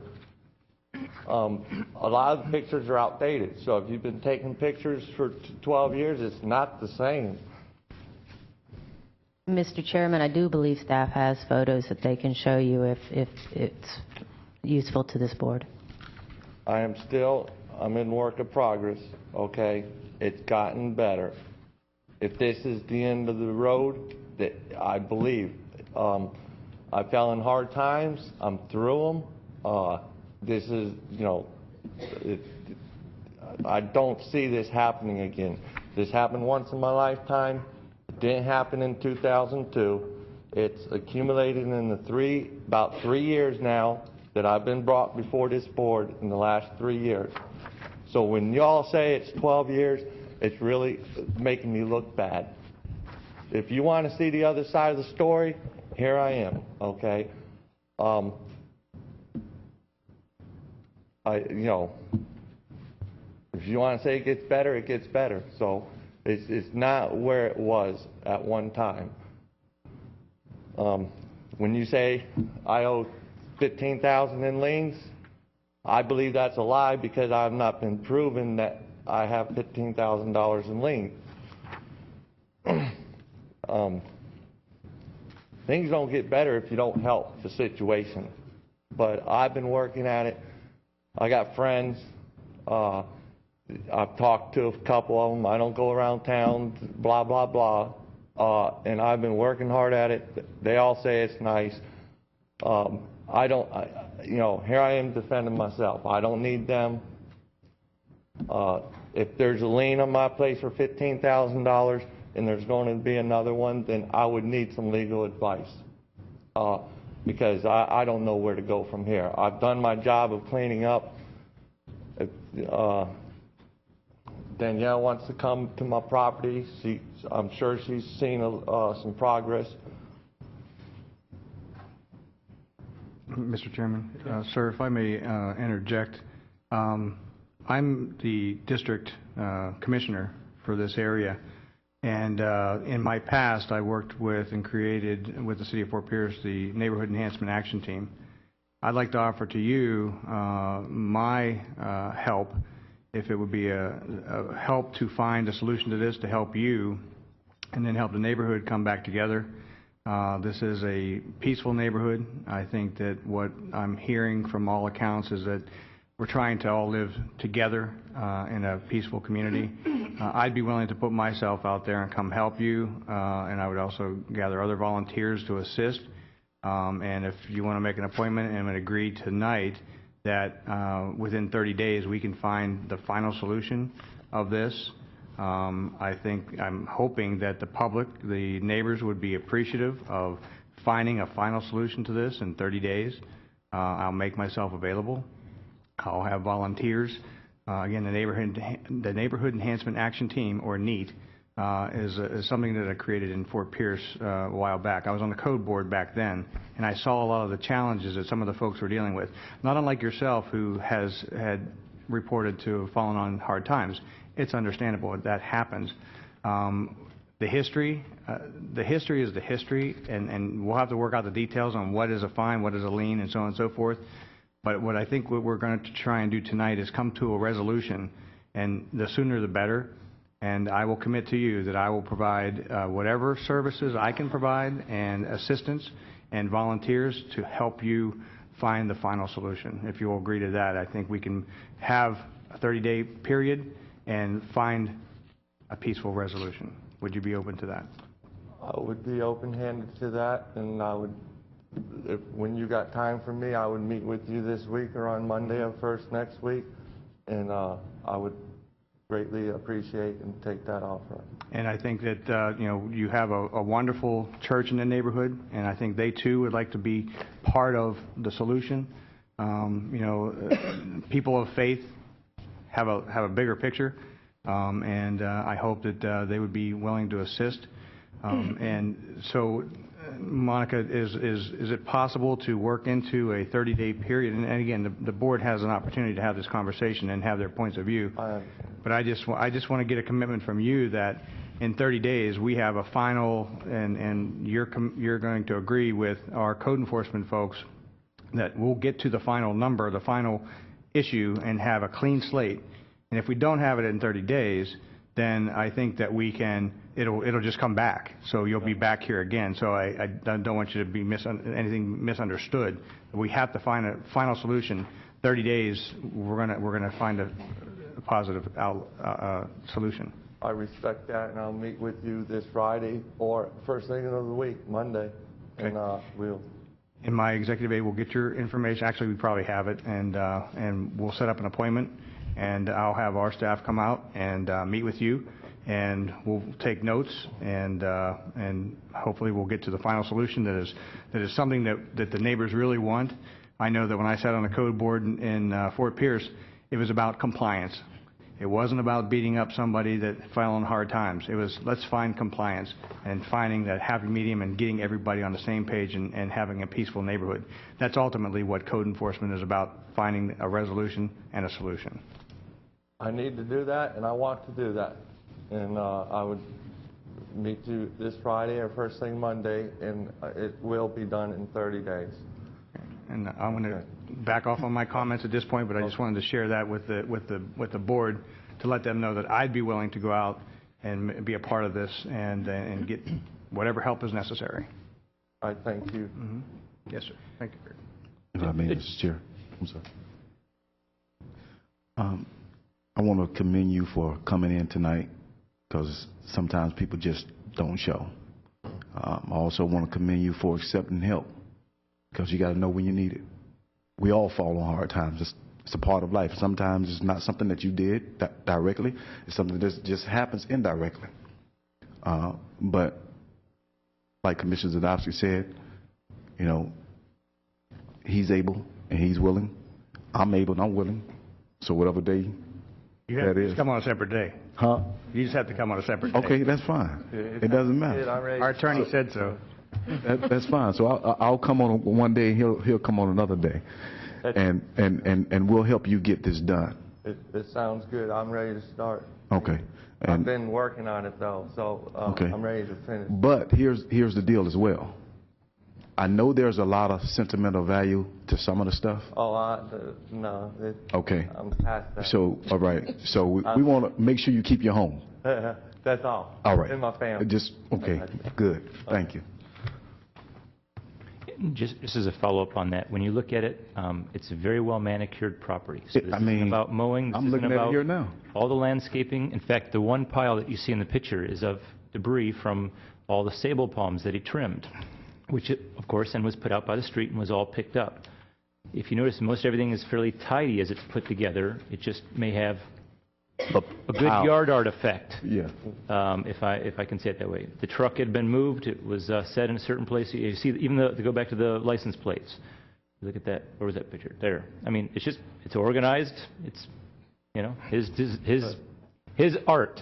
But so what I would say is, if you're looking at things there, you're going to find that a lot of it is organized clutter that you're probably bringing trucks or something to pick up that type of material to move. Because as you drive by, there are properties in the city of Fort Pierce, which is just across the street, which look much worse. In fact, with staff, we were surprised at how much worse many of the properties down the street looked in the city compared to this particular property on the corner. Now, a tree had recently fallen, which he obviously had cut up.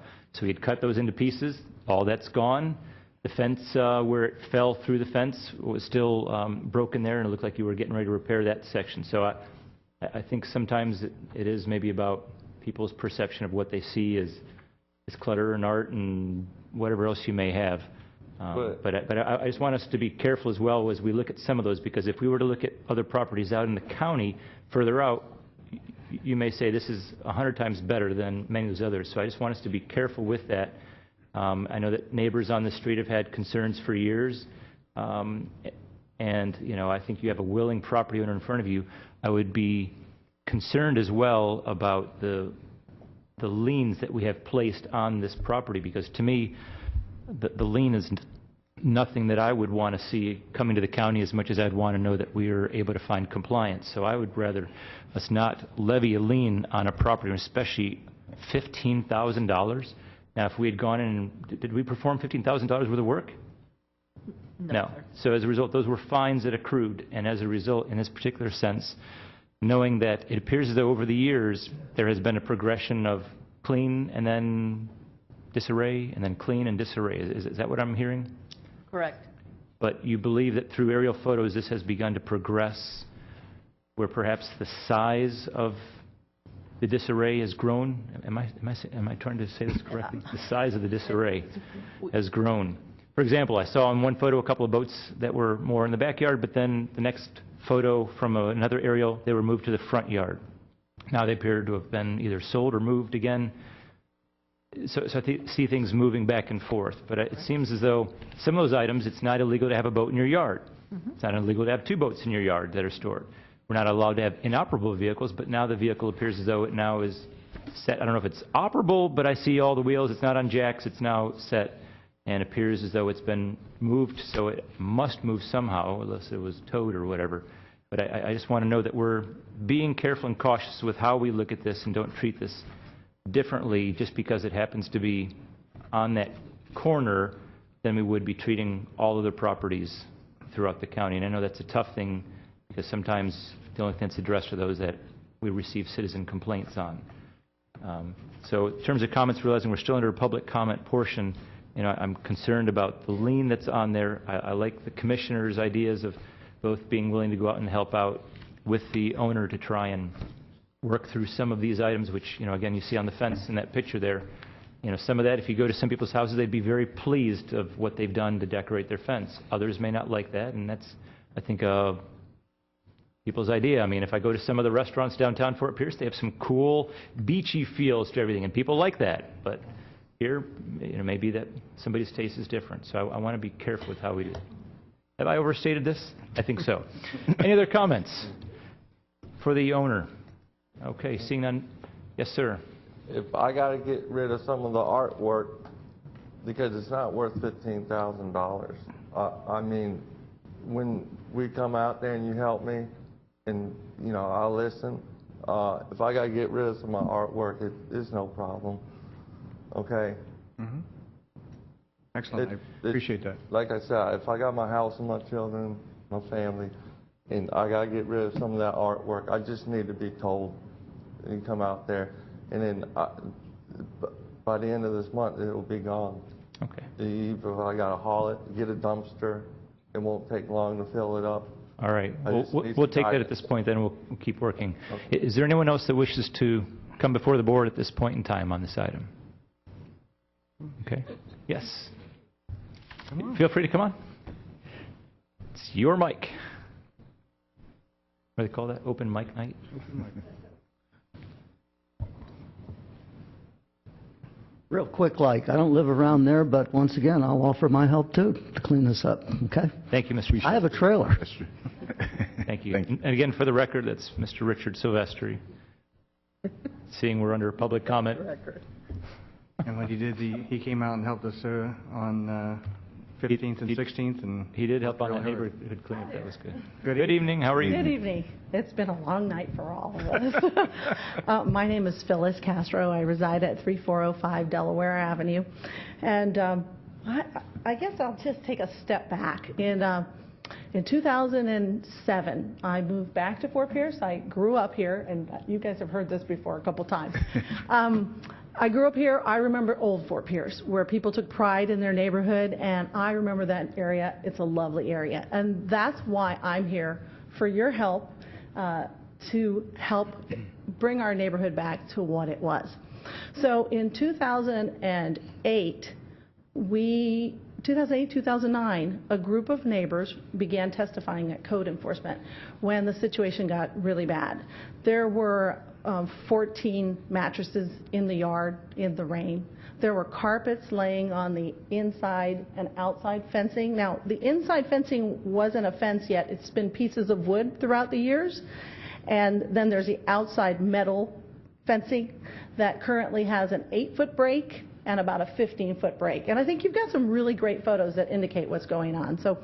So we came, we all testified, and then it went to the board, and the board was very, very supportive. At that time, Commissioner Lewis was the only one here that's still here. So she heard this before. We all testified. Since then, some of the people that testified have passed away, have moved away, are here again tonight. So all I can say is you've got the pictures. It's been very, very frustrating. We have about 1,000 people a day that go down that street, that come in from different areas to go to St. Anastasia and John Carroll. And this is what they see and they think of Fort Pierce.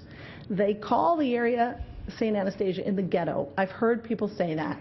And we really, really want to try to maintain our property values, our city, our county. We want to look good to other people, to our students, just for our own self-esteem. So this is what we're asking for your help with, in just getting our neighborhood back to where it was again. At that point in time, which was 36 months ago, we testified, and this is the packet from back then, and when we went through all the information that was in here, it was the abandoned vehicle, which again, if it doesn't have a tire, it doesn't move, it can only be on your property for 5 days, and then it's supposed to be legal. So it was there. It's been years that now we've got a tire on it, but according to code, it's got to be registered with a license plate, et cetera. So I know we have certain outcomes that we'd like, so I want to speak in outcomes instead of just go on and on. I see a great improvement. I want to say that, and I do. So I want to say that the positive outcomes since we've had this meeting is that the outside storage of boats, trailers, and RVs, no property less than an acre can have more than 2. So there were 3 on the property, and now there's 2. That took 5 years to do with code enforcement. It just was resolved 2 months ago. So 5 years to get that done. The 14 mattresses and the room-sized carpets are no longer hanging from the inner and outer fence, and that's great.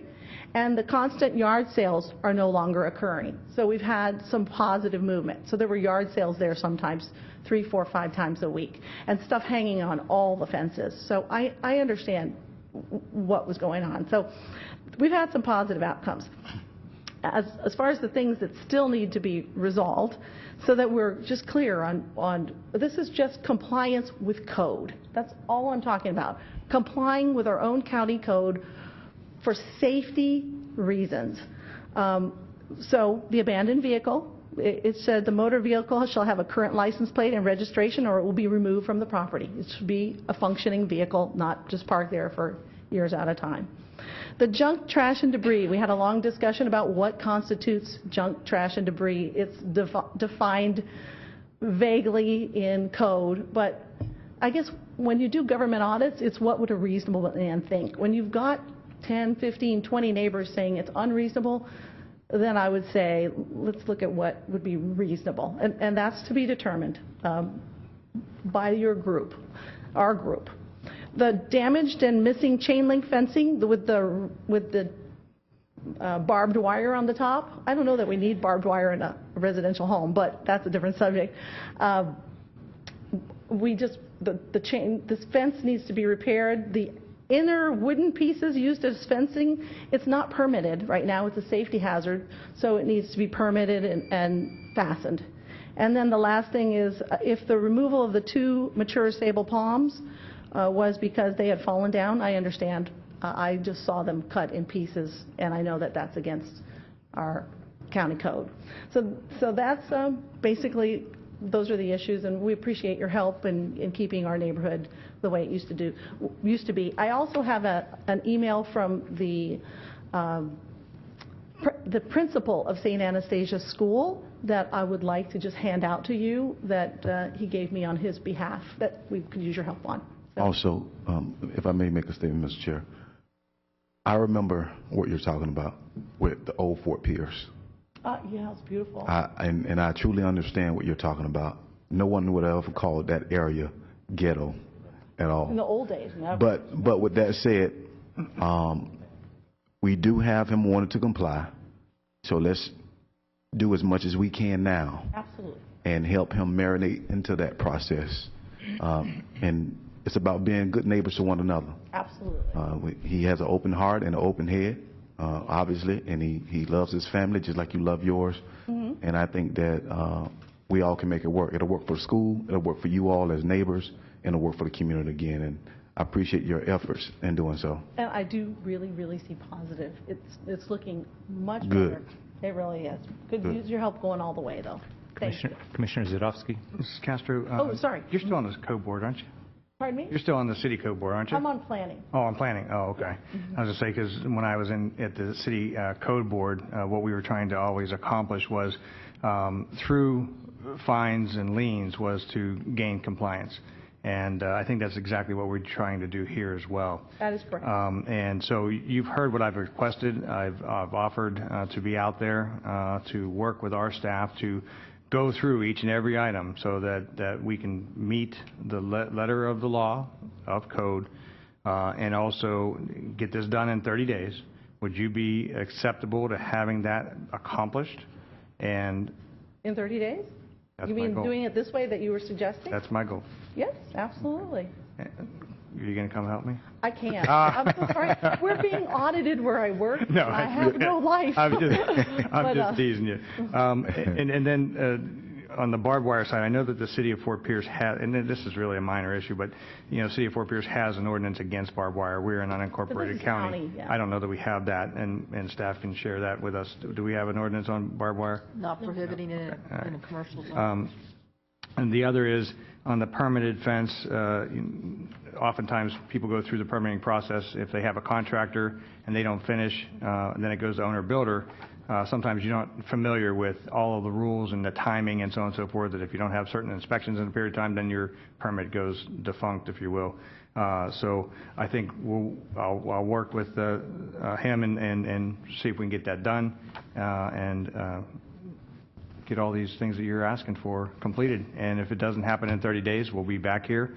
And at that point, you're going to be on your own, kind of. So I'm here to help you, okay? And don't make the joke that I'm from the government. I'm here to help, because that one's been used already. Is that okay, Mrs. Castro? Oh, absolutely. If you have any other questions for me, I'm happy to answer, but I think that's about it. Great. But at this point, though, there are no carpets, no mattresses present on the site. Just the photos that you're seeing. I know. So all that's been removed at this point. I think the tree elements that you mentioned are gone. I just have my list. I'll be happy to submit to you. No, I think but for those items that were shown, I don't think we observed any of those being out there the day that we went by the property. They've been removed. They've all been removed from the property. I can cross off what's on her list Right. that's already done, and then I can look forward to doing the rest. I think we have Thanks. one participant. We do, and it sounds like you have two commissioners that obviously are willing to come out and to help make some change in that area, so that works out well. I do want to obviously caution, everybody seems to have their idea of what they would like, and because you saw the property in a state that you really liked, it's difficult when you have a new owner that has the property and doesn't keep it in perhaps the way you would want it to be. And I do think that's a challenge at times, and I would just always caution. When I drove down the street, I saw a lot of other things going down the street. There was a garage that didn't have any doors on it, stuff all in it. The buildings to the south there on 33rd, a lot of different things. So I think we just need to be careful with making sure as we look at properties, we aren't just looking at that one on the corner, because that's the one we always pass, but making sure that we're looking as a group and then helping our neighbors to try and work through that aspect. Because I don't like the fact that we have somebody stuck now with $15,000 of liens that are being placed, because some neighbors had some concerns which were very valid at the time. The things that I see now, I didn't see really many compliance issues that concern me. I think a lot of people could say, well, there was something that could be flying debris or something if it were ever a storm. I think that's true of many yards, you know, whether it's just a table that you have in your backyard or whatever the case may be. So I just want to make sure we're being careful with that.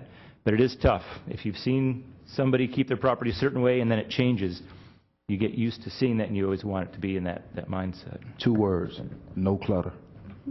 Commissioner Mowry, I moved back in 2007. I believe the property's been owned by the owner since way before I moved here. So I'm the new one that watched it actually go from one state to another state. That's what I'm saying. So having seen it previously in a better condition, you now would like to see it back in that. Oh, yes, but I really would. That is yeah, true. The comment that I'm Really making would. is... But it won't be exactly like that. That's what I want to make sure you realize, that your desire for somebody else's property is not always going to become something of a reality, because changes do occur and people aren't always able to make sure you do that. You may not like your neighbor's color of the house or whatever the case, or the shingles that they use, and those are neighborly things. That's what happens. But we sure appreciate your time and effort at this point, so I thank you for your help with this, and we look forward to seeing what 30 days can do. Thank you. Okay. Anyone else wishing to address the board? Come on up, folks. Just that way you're already up here ready for us.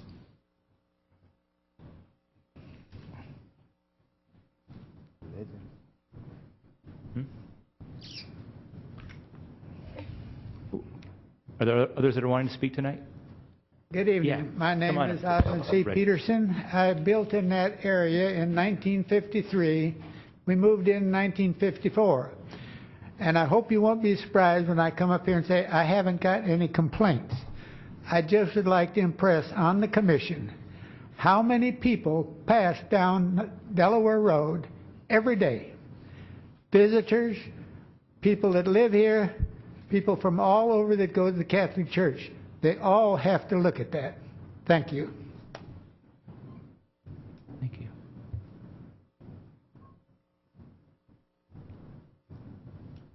Folks, if there anyone else coming, just come on up and grab a seat. That way we'll be ready to say it.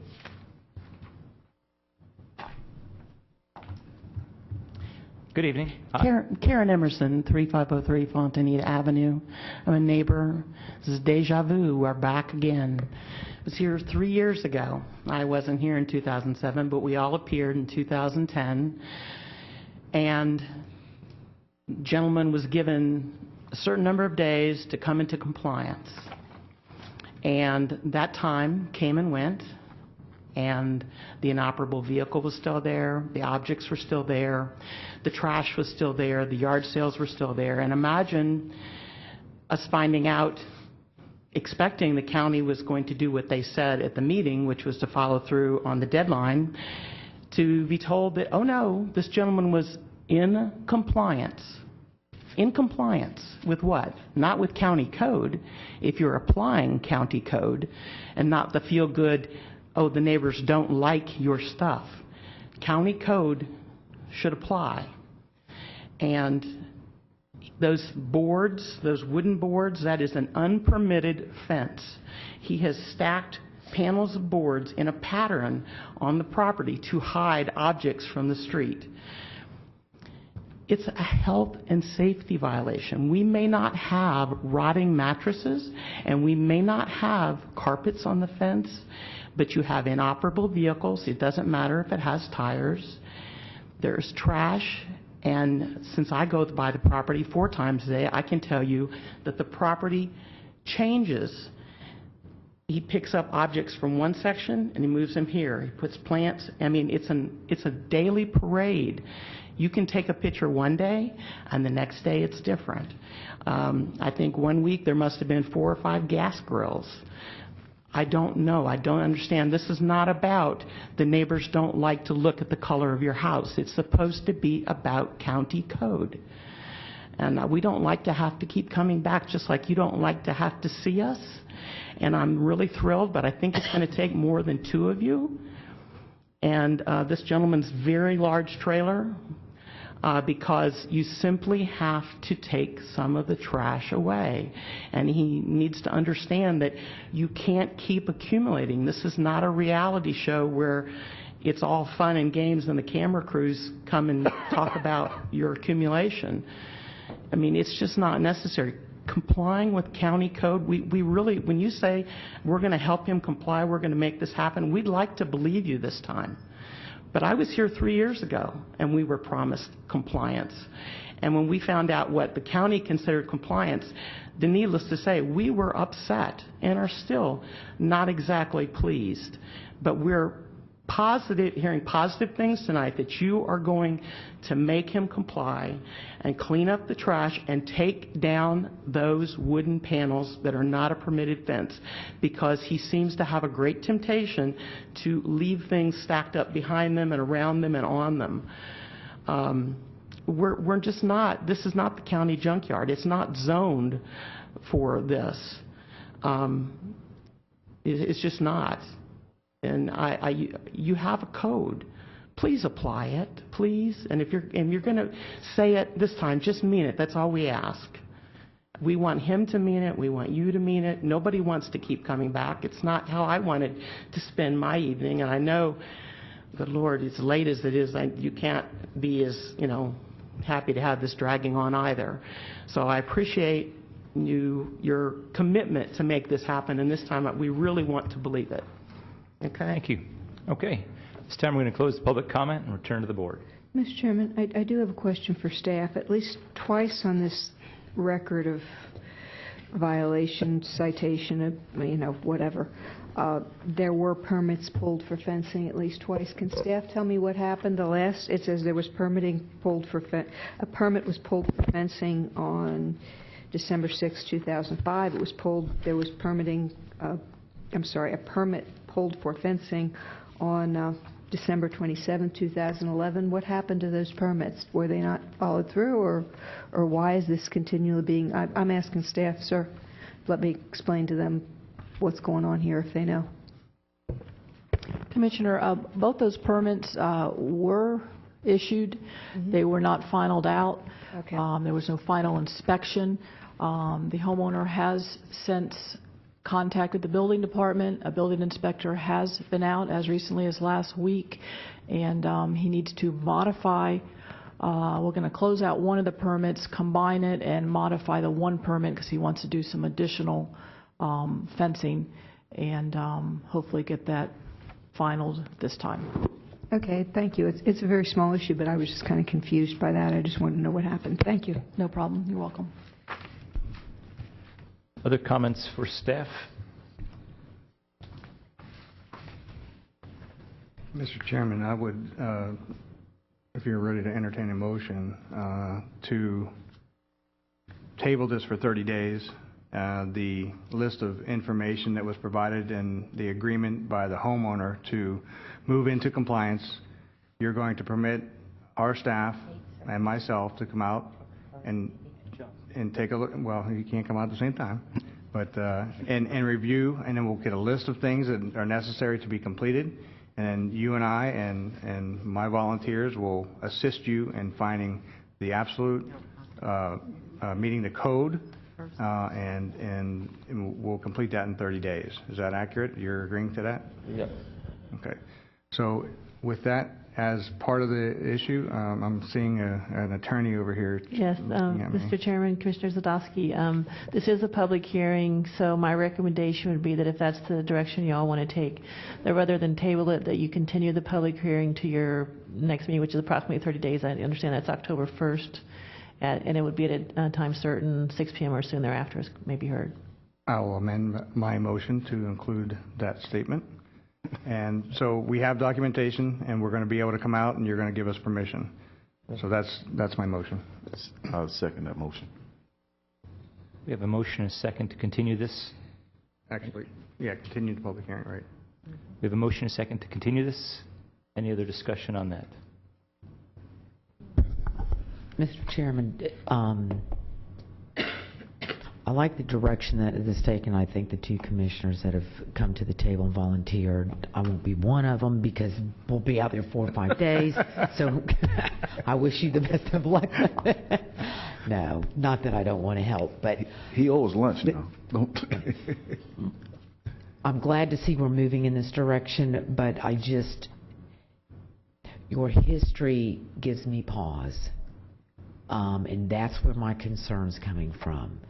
And if in 30 days we come back and we're in compliance, I would hope that you will not have to be back up here again in the future, because I don't think this is going to go away. I'm going to give you the benefit of the doubt for the next 30 days. Thank you. To prove me wrong. Thank you. And Mr. Chairman, to comment to that, this is about compliance. Code enforcement is not really set to be punitive unless people fail to comply. And we're continuing the public hearing, and I believe that if it does come back after it's cleaned up and everything's code and so on and so forth, I suspect that whoever's sitting up here when that does, there will be no leniency, there will be no second chances, there will be no opportunity. And there are opportunities for, again, the punitive side of this, and I prefer not to have that occur. So I think when we get to the public hearing, that you're going to agree to keep it in compliance from here on out. So we'll get to that next time, okay? Okay. Thank you so much. Okay. Thank you so much. Thank you. Thank you. Okay, any other discussion on the motion? Hearing none, all those in favor signify by saying aye. Aye. Aye. Motion carried unanimously. Okay, we have item number 3, code enforcement case number 75387. This is for 181 Bonita Court, Port St. Lucie. Allie. Unsightly and unsanitary conditions causing serious threat to public safety. Mr. Chairman, Commissioners, for the record, Assistant County Attorney Catherine Barbieri has stated you have 181 Bonita Court, Port St. Lucie, Florida, brought before you. It went before the Code Enforcement Board on February 12th. It was cited, by the Code Enforcement on February 12th for junk, trash, and debris, unsanitary nuisance by the grass, and repairs needed to the house, like boarding up, and vehicles in the junk vehicles on the property. Went to the board on May 1st. Board found them in violation and ordered them to clean up. The owner did not appear. It was back in front of the Code Enforcement on August 7th. They found the violations had not been abated and they ordered a fine. They also found that the conditions causing the violations present a serious threat to the public health, safety, and welfare, and staff was directed to notify the St. Lucie County Board of County Commissioners. At this time, staff is recommending the board authorize staff to abate the violations by removing or repairing the unserviceable vehicle on the property, remove the junk, trash, and debris, mow the excessive overgrowth, remove the boat and trailer in the back, and secure the house by boarding it up. There's exterior doors and windows that need boarding up. Place a lien on the property for the cost. Notice has been provided, and the property at this point does not appear to be lived in. The taxes have not been paid since 2009 and have gone out to tax certificates. Any questions for staff? Just want to make sure we could not reach an owner. I want to make sure I understand it. That is correct. We have had no contact. This is a public hearing. Anyone wishing to address the board, please feel free to do so at this time. Seeing no movement, return to the board. Is there action? Move staff recommendation. We have a motion for staff recommendation. Is there a second? Second. Motion second. Any discussion? All those in favor, please signify by saying aye. Aye. Aye. Motion carried. We're going to jump forward. I have a request here to move item 9A1 before. Thank you. Sorry. Staff, they're running back and forth. 9A1, we have a request from the applicant as well as from staff. We are, I'm going to use the correct term. We're postponing this item. Yes, sir. Not to a date certain. No. But it's going to be It's not postponed since it was not advertised. It was not a public hearing. Right. And this is a request from the applicant Okay. so that we can work together to come up with a site plan that we can approve. Okay. The applicant's comfortable with that? Yes. Okay. We have a yes from the applicant that they're comfortable with that? Okay. Great. So is there a motion to... Actually, we don't need a motion. We're just going to postpone that item. Correct? That's correct. It's not a public hearing. Okay. I would just encourage the applicant to work with our staff. I think that there's a solution to be had here. And then also I would take great heed in looking at the Native American burial area. So take great pride in that whenever you do. So. Agree. I was really impressed when I realized what was there, and boy, that's something, I mean, how often do you come across Not like that. an amazing mitten that's set in place there? Great. But you know, Mr. Chair, for me, I did speak with the gentlemen that are working through this project, and they are working with staff. I wanted to let you all know that. And they are cooperating, and they're working towards getting on the same page, which was very gratifying because staff really wanted that, and now And that's why the postponing. Exactly. Good. Okay, item B, going back to public hearings, environmental resources. Thank you for your patience. Thank you. Good evening, Commissioners. Can't I get slideshow here? Oh, man. This is the ordinance for shoreline protection section of the Land Development Code. Technical assistance. How do I get my slideshow? Can I push new slide? Oh, there. Thank you. All right. Good evening, Commissioners. For the record, I am Amy Griffin, Environmental Regulations Manager. And tonight I am presenting the ordinance revising the shoreline protection section of the Land Development Code. This is the second required public hearing for this board, and given that and the late time in the evening, I will make this brief. Okay. The purpose of the Shoreline Protection Code is to protect the functions and values of shorelines and adjacent uplands by the establishment of shoreline buffer regulations. At the August 20th public hearing, the board directed staff to incorporate several changes, or tweaks as they were technically called, to the ordinance. First, the board requested that the Planning and Development Director be added to the variance approval process. Staff respectfully requests to add the Public Works Director instead. Staff has consulted with both the Planning and Development Services Director and the Public Works Director, and all parties agree that due to the tendency of the shorelines variances to require engineered designs, as well as the Public Works Department's existing role in reviewing shoreline variances, they would be the more appropriate oversight authority, or in this case, co-authority.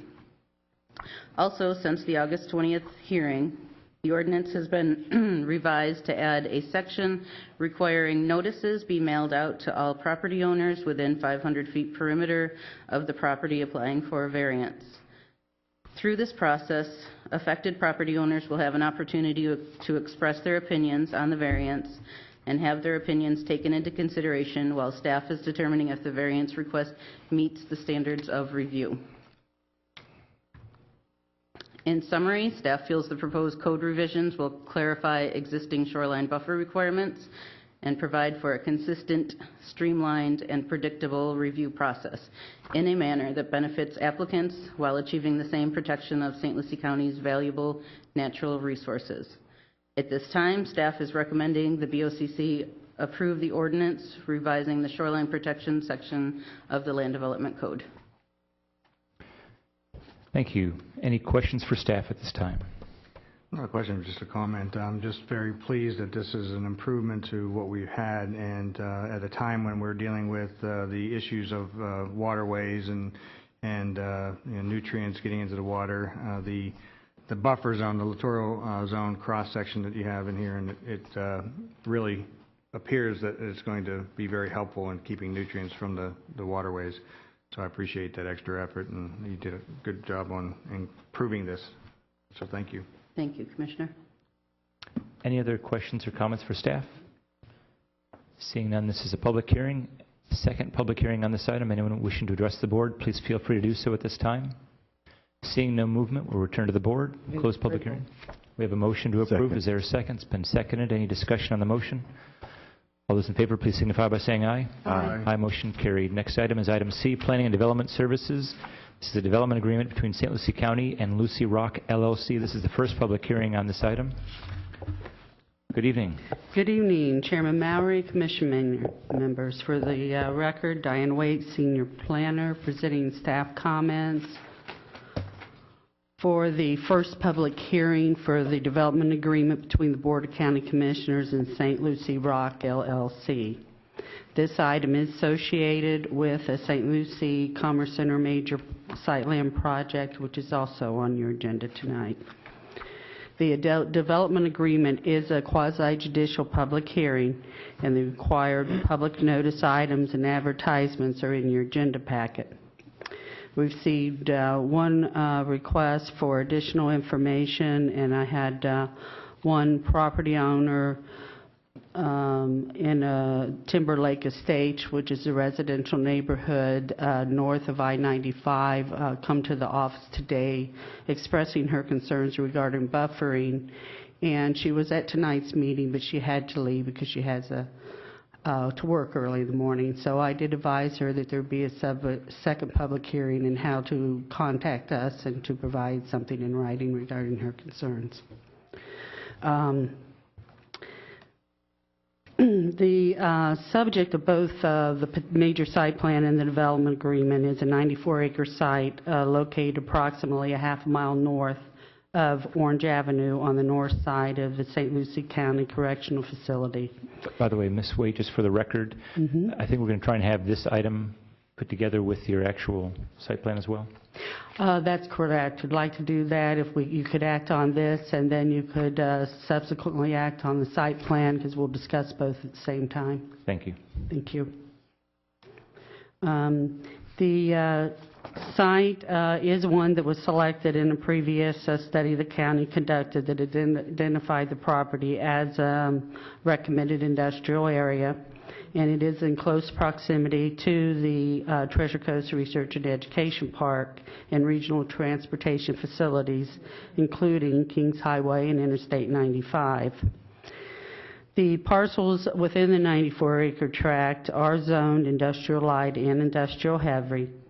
The surrounding zoning districts are shown on your screen. They are mixed with non-residential zoning districts to the south, east, and on the north side of the FDOT access road, and residential zoning is located to the west and north across I-95. Compatibility between the proposed industrial uses and the residential uses to the west would be maintained through locating a retention lake with a vegetation buffer along the western boundary of the project. One of the provisions in the proposed development agreement requires the minimum distance between the road right-of-way to the west and the platted industrial lots to be a minimum of 300 feet to provide a buffer for the future development to the west, which would be in what is the PUD on your screen. The development agreement incorporates the St. Lucie Commerce Center major site plan and sets forth the rights and obligations related to the development of that industrial subdivision. The agreement provides for a 10-year expiration date rather than the typical 2-year for typical site plans. The agreement also includes provisions to ensure adequate support facilities improvements are available to serve the project. It also addresses regional transportation system impacts. The agreement provides for the off-site roadway improvements at the intersection of Orange Avenue and Rock Road, which is to be triggered in 3 development phases, which the first being at the first certificate of occupancy, the intersection would be signalized and there would be turn lanes installed. This is a picture of the southern portion of the site plan. It provides for an industrial subdivision with 40 lots and 13 flexible development phases. The phasing plan is intended to allow a future user to select one or more lots that can be platted to meet their needs. Subsequently, site plans would be submitted for the individual developments on the lots after platting. This shows the northern section of the subdivision and I-95 to the north. In conclusion, staff would ask that you would authorize the second required public hearing for the proposed development agreement, which would be held on September 17th at 9 a.m. or as soon as possible thereafter. And if you have any questions on the development agreement, I will be glad to answer them. Otherwise, if you can act on this, and then after the public hearing's closed, you can act on the major site plan. That is not an advertised public hearing. It's just a regular agenda item. Any other items you want to add relative to the site plan? Pardon me? Any items you want to add in terms of comments for the site plan? Yes, sir. Thank you very much. Yes, I do need to modify condition number 7 to remove a statement there will require that condition to be met prior to building permit or plat. That should have been prior to the first certificate of occupancy. I'd like to make that change. Is the applicant aware of that? Yes, sir, he is, and he's in agreement. Okay. All right, this is a public hearing. By the way, questions for staff before we begin that? May I please, sir? Yes, Commissioner Zadowski. The site plan that we're seeing here, there shows 2 lakes. One on the top, or on the, will be the north side. There it is. That existing lake is not a part of this property. Is that accurate? That's accurate. That is a parcel zoned for industrial extraction, and that lake is the result of previous mining activities. And because this is such a large parcel, I'm seeing the actual lake that is part of the site plan. It's cut off on this slide.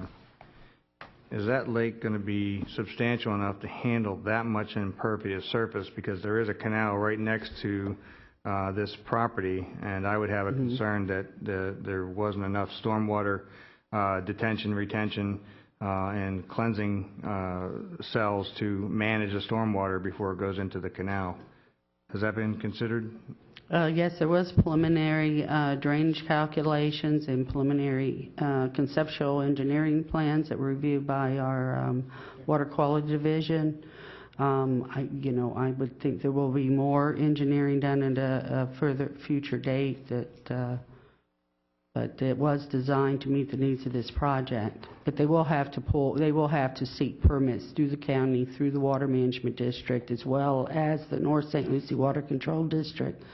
So if their future analysis showed that there's a greater stormwater need, then that would have to be provided. And I guess that's why I'm asking the question is, we've planned for 25-year storms, and we've been getting 100-year storms lately. So with that much impervious surface, I just have a concern that there's not enough stormwater detention or retention, if you will. So, the applicant stormwater engineer is here, can address more specifics on that if you like. Thank you. Any other questions for staff? Seeing none, this is a public hearing. We'll turn to the applicant. Good evening, Mr. Dobbins. Good evening. For the record, Lee Dobbins with the law firm of Dean Mead, Minton and Zwamer. I'm here representing the applicant this evening. We have the rest of our team here as well to address any questions you may have. We have Steph Mathis, our engineer, with Culpeper Interpreting, Susan O'Rourke, our traffic engineer, and Ken Natoli with Quasi Design Group. The applicant, Barry Goldmeyer, wishes for me to apologize to you that he couldn't be here this evening. He had planned to attend, but he's got a family member that is ill, and he and his wife are with them in the hospital. So he wanted to apologize that he couldn't be here, but you guys did get the chance to meet with him a couple of weeks ago, all but one of you. And just wanted to express he's very committed to this project. He's been at it for 10 years, going through the process of land use amendments and zoning changes and site plans. So he's a long-term investor in St. Lucie County, and is eager to go forward with the project and market it, and hopefully bring something good to the county. Commissioner Zadowski, I heard your concern with respect to drainage, and it was something that you had brought up before in our meeting, so I'd just like to give Mr. Mathis an opportunity to talk a little bit more about that. Thank you, sir. Good evening. Good evening, Mr. Chairman, Commissioner Zadowski. The site, as you see it right now, has over 15% dedicated to the lakes. That provides enough storage capacity in a wet lake to handle the 25-year 3-day storm event. We did preliminary routings on the site to make sure that it did work. Additionally, if you take a look at the way the site's laid out, it's not a curb and gutter development. It's open swale drainage with rear-lot swales that also provide water quality pretreatment in a slower way to get water to the lake. So we have done a considerable amount of design on the site, and we feel very comfortable that that 100-year storm event, which equates to the 25-year 3-day event, is contained on site prior to discharge. And I appreciate that effort. I know Mr. Goldmeyer assured me whenever I met with him that he was going to task you all to do just that. So I appreciate the extra effort. And you know, we discharges right into the canal. So I just want to make sure that we're trying to take as much nutrients out of the system as possible. Yes, sir. Thank you. Okay, so. Thank you, Mr. Chair. Thank you. I'd also like to thank staff for their hard work on this. This development agreement that we've been working on really addresses a lot of different issues, and we've been working on it since the fall of last year. There's a lot to it, and we feel like it really provides exactly what we were looking for as far as being able to provide a plan that a site selector that's interested in putting something there can look at and see, okay, I've got a game plan here that shows me how I'm able to get to an approval, whether it's a 500,000 square foot facility, whether it's a 1 million square foot facility. It's all right there. They know these are the steps, these are the things that they have to do. And so I'd like to thank them for their efforts. Mr. Chairman, just along those lines too, when I spoke with you all in the office, Mr. Goldmeyer was going to speak with Ben DeVries because, that corridor is the research corridor really, and this might be a good facet to, co-market some of these opportunities. Right. So it's an awesome opportunity for all of us. Thank you. Any other comments? Okay. We have 2 items that we're going to deal with. Thank you. We're going to close the public hearing on this. Thank you. Turn to the board. We have action on C1, which is the public hearing development agreement. This is not a quasi-judicial. This is the first public hearing. Then we'll have items 9A1, or 9A2, excuse me, for the site plan. Is there action at this time? 8C1 is to move it to a second hearing, correct? Correct. So we'll make a motion to move it to a second hearing. Second. Okay, we have an authorization for the second required public hearing to be held on September the 17th at 9 a.m. or soon thereafter. It's been motion and second. Any discussion on that motion? All those in favor, please signify by saying aye. Aye. Aye. Motion carried. The second item is the major site plan. Mr. Chairman, move approval. We have a motion to approve the resolution granting the major site plan approval along with that condition 7. Changes as noted by staff. Yes, 7, please. Yes. Okay. Yes. Changes as noted. It's agreed by both. Correct. Thank you. All right. Any discussion? All those in favor, please signify by saying aye. Aye. Aye. Motion carried. Thank you. Thank you. Staff as well. Okay. I feel like we have twisted and contorted this agenda about as much as we can possibly twist it. Where are we? Let's move on. We are now on item C2. This is the resolution for rezoning from AR1 Ag Residential with 1 dwelling unit per acre to IH, which is industrial heavy. This is a quasi-judicial item. This is the second public hearing. With that, we will turn to staff. Good evening, Ms. Wilson. Good evening. Britton Wilson, Senior Planner for the record, presenting item 8C2, which is the second and final adoption hearing for a county-initiated rezoning for 4 privately owned contiguous parcels totaling 27 acres. The proposal is going from AR1, or agricultural residential at 1 dwelling unit per acre, to the IH, or industrial heavy zoning district. The purpose of the proposal is to bring the property into compliance with the previous 2004 board intention to rezone the property to IH through Resolution 04210, which was rescinded in 08 due to technical recording errors. The rezoning will also bring the property into compliance with the Midway Industrial Park plat and the industrial future land use of the property. You first heard this item on August 20th. There is no new information to present, but if the board wishes, I can give an overview prior to the vote. The board is okay. We can forego that. Mr. Chairman, move approval. We have a motion to approve. Second. Mr. Chairman? Actually, we have a public hearing, so This is quasi-judicial. Quasi-judicial? we have several steps we need to hit here. Okay. Sorry about that. So let's go back to quasi-judicial at this point. Any disclosures that need to be made? No, sir. None. None. I actually met with the applicant parties. Okay, I have nothing to disclose. With that, we're going to turn to the public hearing. Anyone wishing to address the board, please feel free to do so. Seeing no movement, we'll close the public hearing and return to the board. We have a motion by Commissioner Hutchinson. Has it been seconded? I don't know who seconded it. I I'll make the motion again. I second it. You did second. Yes. Thank you. Motion is second. Any discussion on the motion? All those in favor, please signify by saying aye. Aye. Aye. Motion carried. With that, we'll turn to item 9.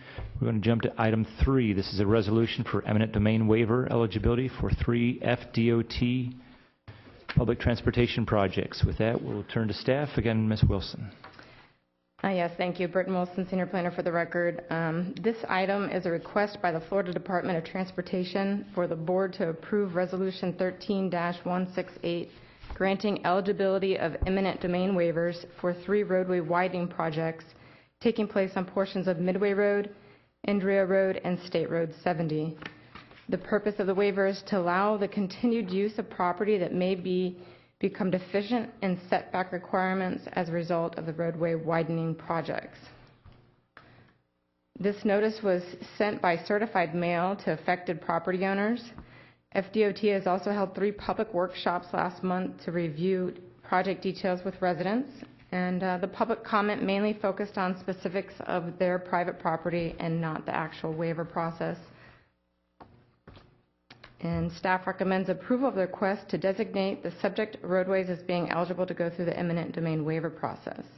And representatives of FDOT and their agent are present to answer any specific questions you may have. Thank you, Ms. Wilson. Questions for staff? The applicant wish to say anything? Good evening. For the record, Brad Curry, Land Design South, representing DOT in this request before you tonight. I don't have anything else to add. Staff did an excellent job with the overview. If you guys have any questions, I'd be happy to answer them. In addition, Mr. Van Neely from the Florida Department of Transportation is here to answer any questions you guys may have. Thank you. Mr. Van Neely, I'm sorry you had such a long meeting to sit through. I assume you're headed back south towards Broward? Oh. So thank you for attending this evening. Any questions for the applicant? Seeing none? Move approval. Motion to approve. Had we known this, I know. we would have moved you forward. And I hate that I have to say that at this point, but We try. gosh. All right, we have a motion and a second. Is there any discussion on that? All those in favor, please signify by saying aye. Aye. Aye. Motion carried unanimously. Mr. Chairman, before you move on to anything else, I just need to bring something up. I understand that staff had or given each of you a draft letter that I had prepared to send out to South Florida Water Management, asking for their support. And this letter needs to go before their board. This is asking their support to send to Washington, D.C. in regards to 10 Mile Creek, a plan to possibly use it without violating the lawsuit. So I was asking, I know it's short notice, it's not agended, but in order to get that October 2nd time frame met, I'm asking if there's at least a consensus from this board. No changes been made to the draft letter that you were shown, so we can get that out tomorrow. Well, I applaud you for all the work that you've been doing on that lately with the Army Corps. I think this is great. With everything that's been going on, with all the moving parts, this would be dynamic for us to have something take place. So I would say continue in all of your efforts as you work to try and see what we can do to resolve and at least get some initial activity out of that facility while the lawsuits are going on. Well, it was very promising with following the meeting with both, at least the District Army Corps. They were very supportive of some of the ideas, along with South Florida. So that's one step further than we've been. Yes, it is. So, Go ahead. do we have consensus from the board? Yes. Yes. Yes, I just want to just make a comment. For unagended items, I know it's something we don't usually entertain, and in this case, I understand the absolute need, so I'm supportive. But I really want that thing to work. So good job. Thank you so much. It's a full-blown effort on everybody's part. You all have been very supportive when we go to Washington, so this is a trip that I'm putting in conjunction with the Okeechobee County Coalition's trip up there. Excellent. Yeah, not to be splitting hairs, but actually I think it's more than one step because you've got two folks, neither of whom has moved much. There seems to be some motion, so it's very helpful. Thank you. Staff, anything else for the good of the order tonight? Okay. I must make a comment on agenda item 9A3. Okay. I did meet with FDOT, so I just want to put that into record. Okay. I kind of got crossed up looking at. It wasn't a quasi-judicial item, so. Okay, I just wanted to make sure. Good thought. Good Yes. thought. Okay. Mr. Chairman? Want to be transparent. I need to ask, I hate to delay, but I would like to ask the board to ratify my appointment of Dan Corrick to the Investment Committee, please. Move approval. A motion and a second. Any discussion? All those in favor signify by saying aye. Aye. Thank you very much. Motion carried. With that, we'll turn to Ms. Outlaw for closing us out with announcements. Thank you, Mr. Chairman. Let's see, the announcements. Thursday, which is September 5th, you have your first budget hearing at 6 o'clock in your chambers. And then on Tuesday, September 10th, the board's informal meeting will be held in conference room 3, and that's at 9 o'clock. And then on September 19th, which is going to be a pretty busy day for the board, you start out the 19th with a joint meeting at the Research Park. I want to note that while it's a joint meeting, it's going to actually be the dedication for Phase 1 of the infrastructure. That will take place first, and then the board and Tercertus Board will have the joint meeting, followed by at 1:30 on the 19th. It's not in the board's announcements, and I apologize for that oversight, but the 2014 local delegation meeting is also on the 19th of September at 1:30 at RSC, and then at night at 6 o'clock p.m. you will have your final budget hearing. So I am going to order the board that on the 18th, everyone is to be in bed by 8 o'clock. Because we will have a full meeting on the 19th, no exceptions. Affirmative. Okay, and then on the 24th, the board has its second budget workshop, and those meetings are also in conference room 3, but they are at 10 o'clock. The budget workshops are at 10 o'clock on the 4th Tuesday of the month. With that, Mr. Chairman, we can Is that to be a spirited adjourn. workshop? They all are. And I know you're saddened when they're not spirited. We are. Thank you, Ms. Outlaw, again for your announcements. With that, any other comments? I just want to say an absolute huge thank you to all of the volunteers who came out over a holiday weekend to Raccoon Island and planted hundreds and hundreds and hundreds of plants. Thanks for the support of this board moving forward in that conservation and that renovation process. It's a very important part of our tourism in St. Lucie County. If anyone was out at the Cove over the weekend, there were probably 400 boats anchored along that island. Many had to come up from Stewart, where their water isn't appropriate to swim in. Right now with the signage and the bacteria levels. And Mr. Chairman, I want to say thank you to you coming out and getting dirty again. You were quite the effort working with us all, and had to keep up with you. I had the machine. You had the machine. But you know, the ERD staff, Karen Smith, and the entire staff, some of our employees came out, volunteered as well. Leslie Olson, Amy, and her whole family, Steve Fosick. And the list goes on and on and on. And there were probably, I'm going to say 60 plus volunteers. And even former Commissioner Cliff Barnes came out He was one of the original pepper busters, and he was actually inspecting the trees that they planted some 13, 14 years ago. So it's a great effort, and listened to a lot of comments from the people who were along the shoreline, and they were very, very appreciative of the county being proactive in protecting a very important spot for tourism in St. Lucie County. So thank you very much. Thank you. Any other comments? If that, is there a motion to adjourn? Motion to adjourn. We are adjourned.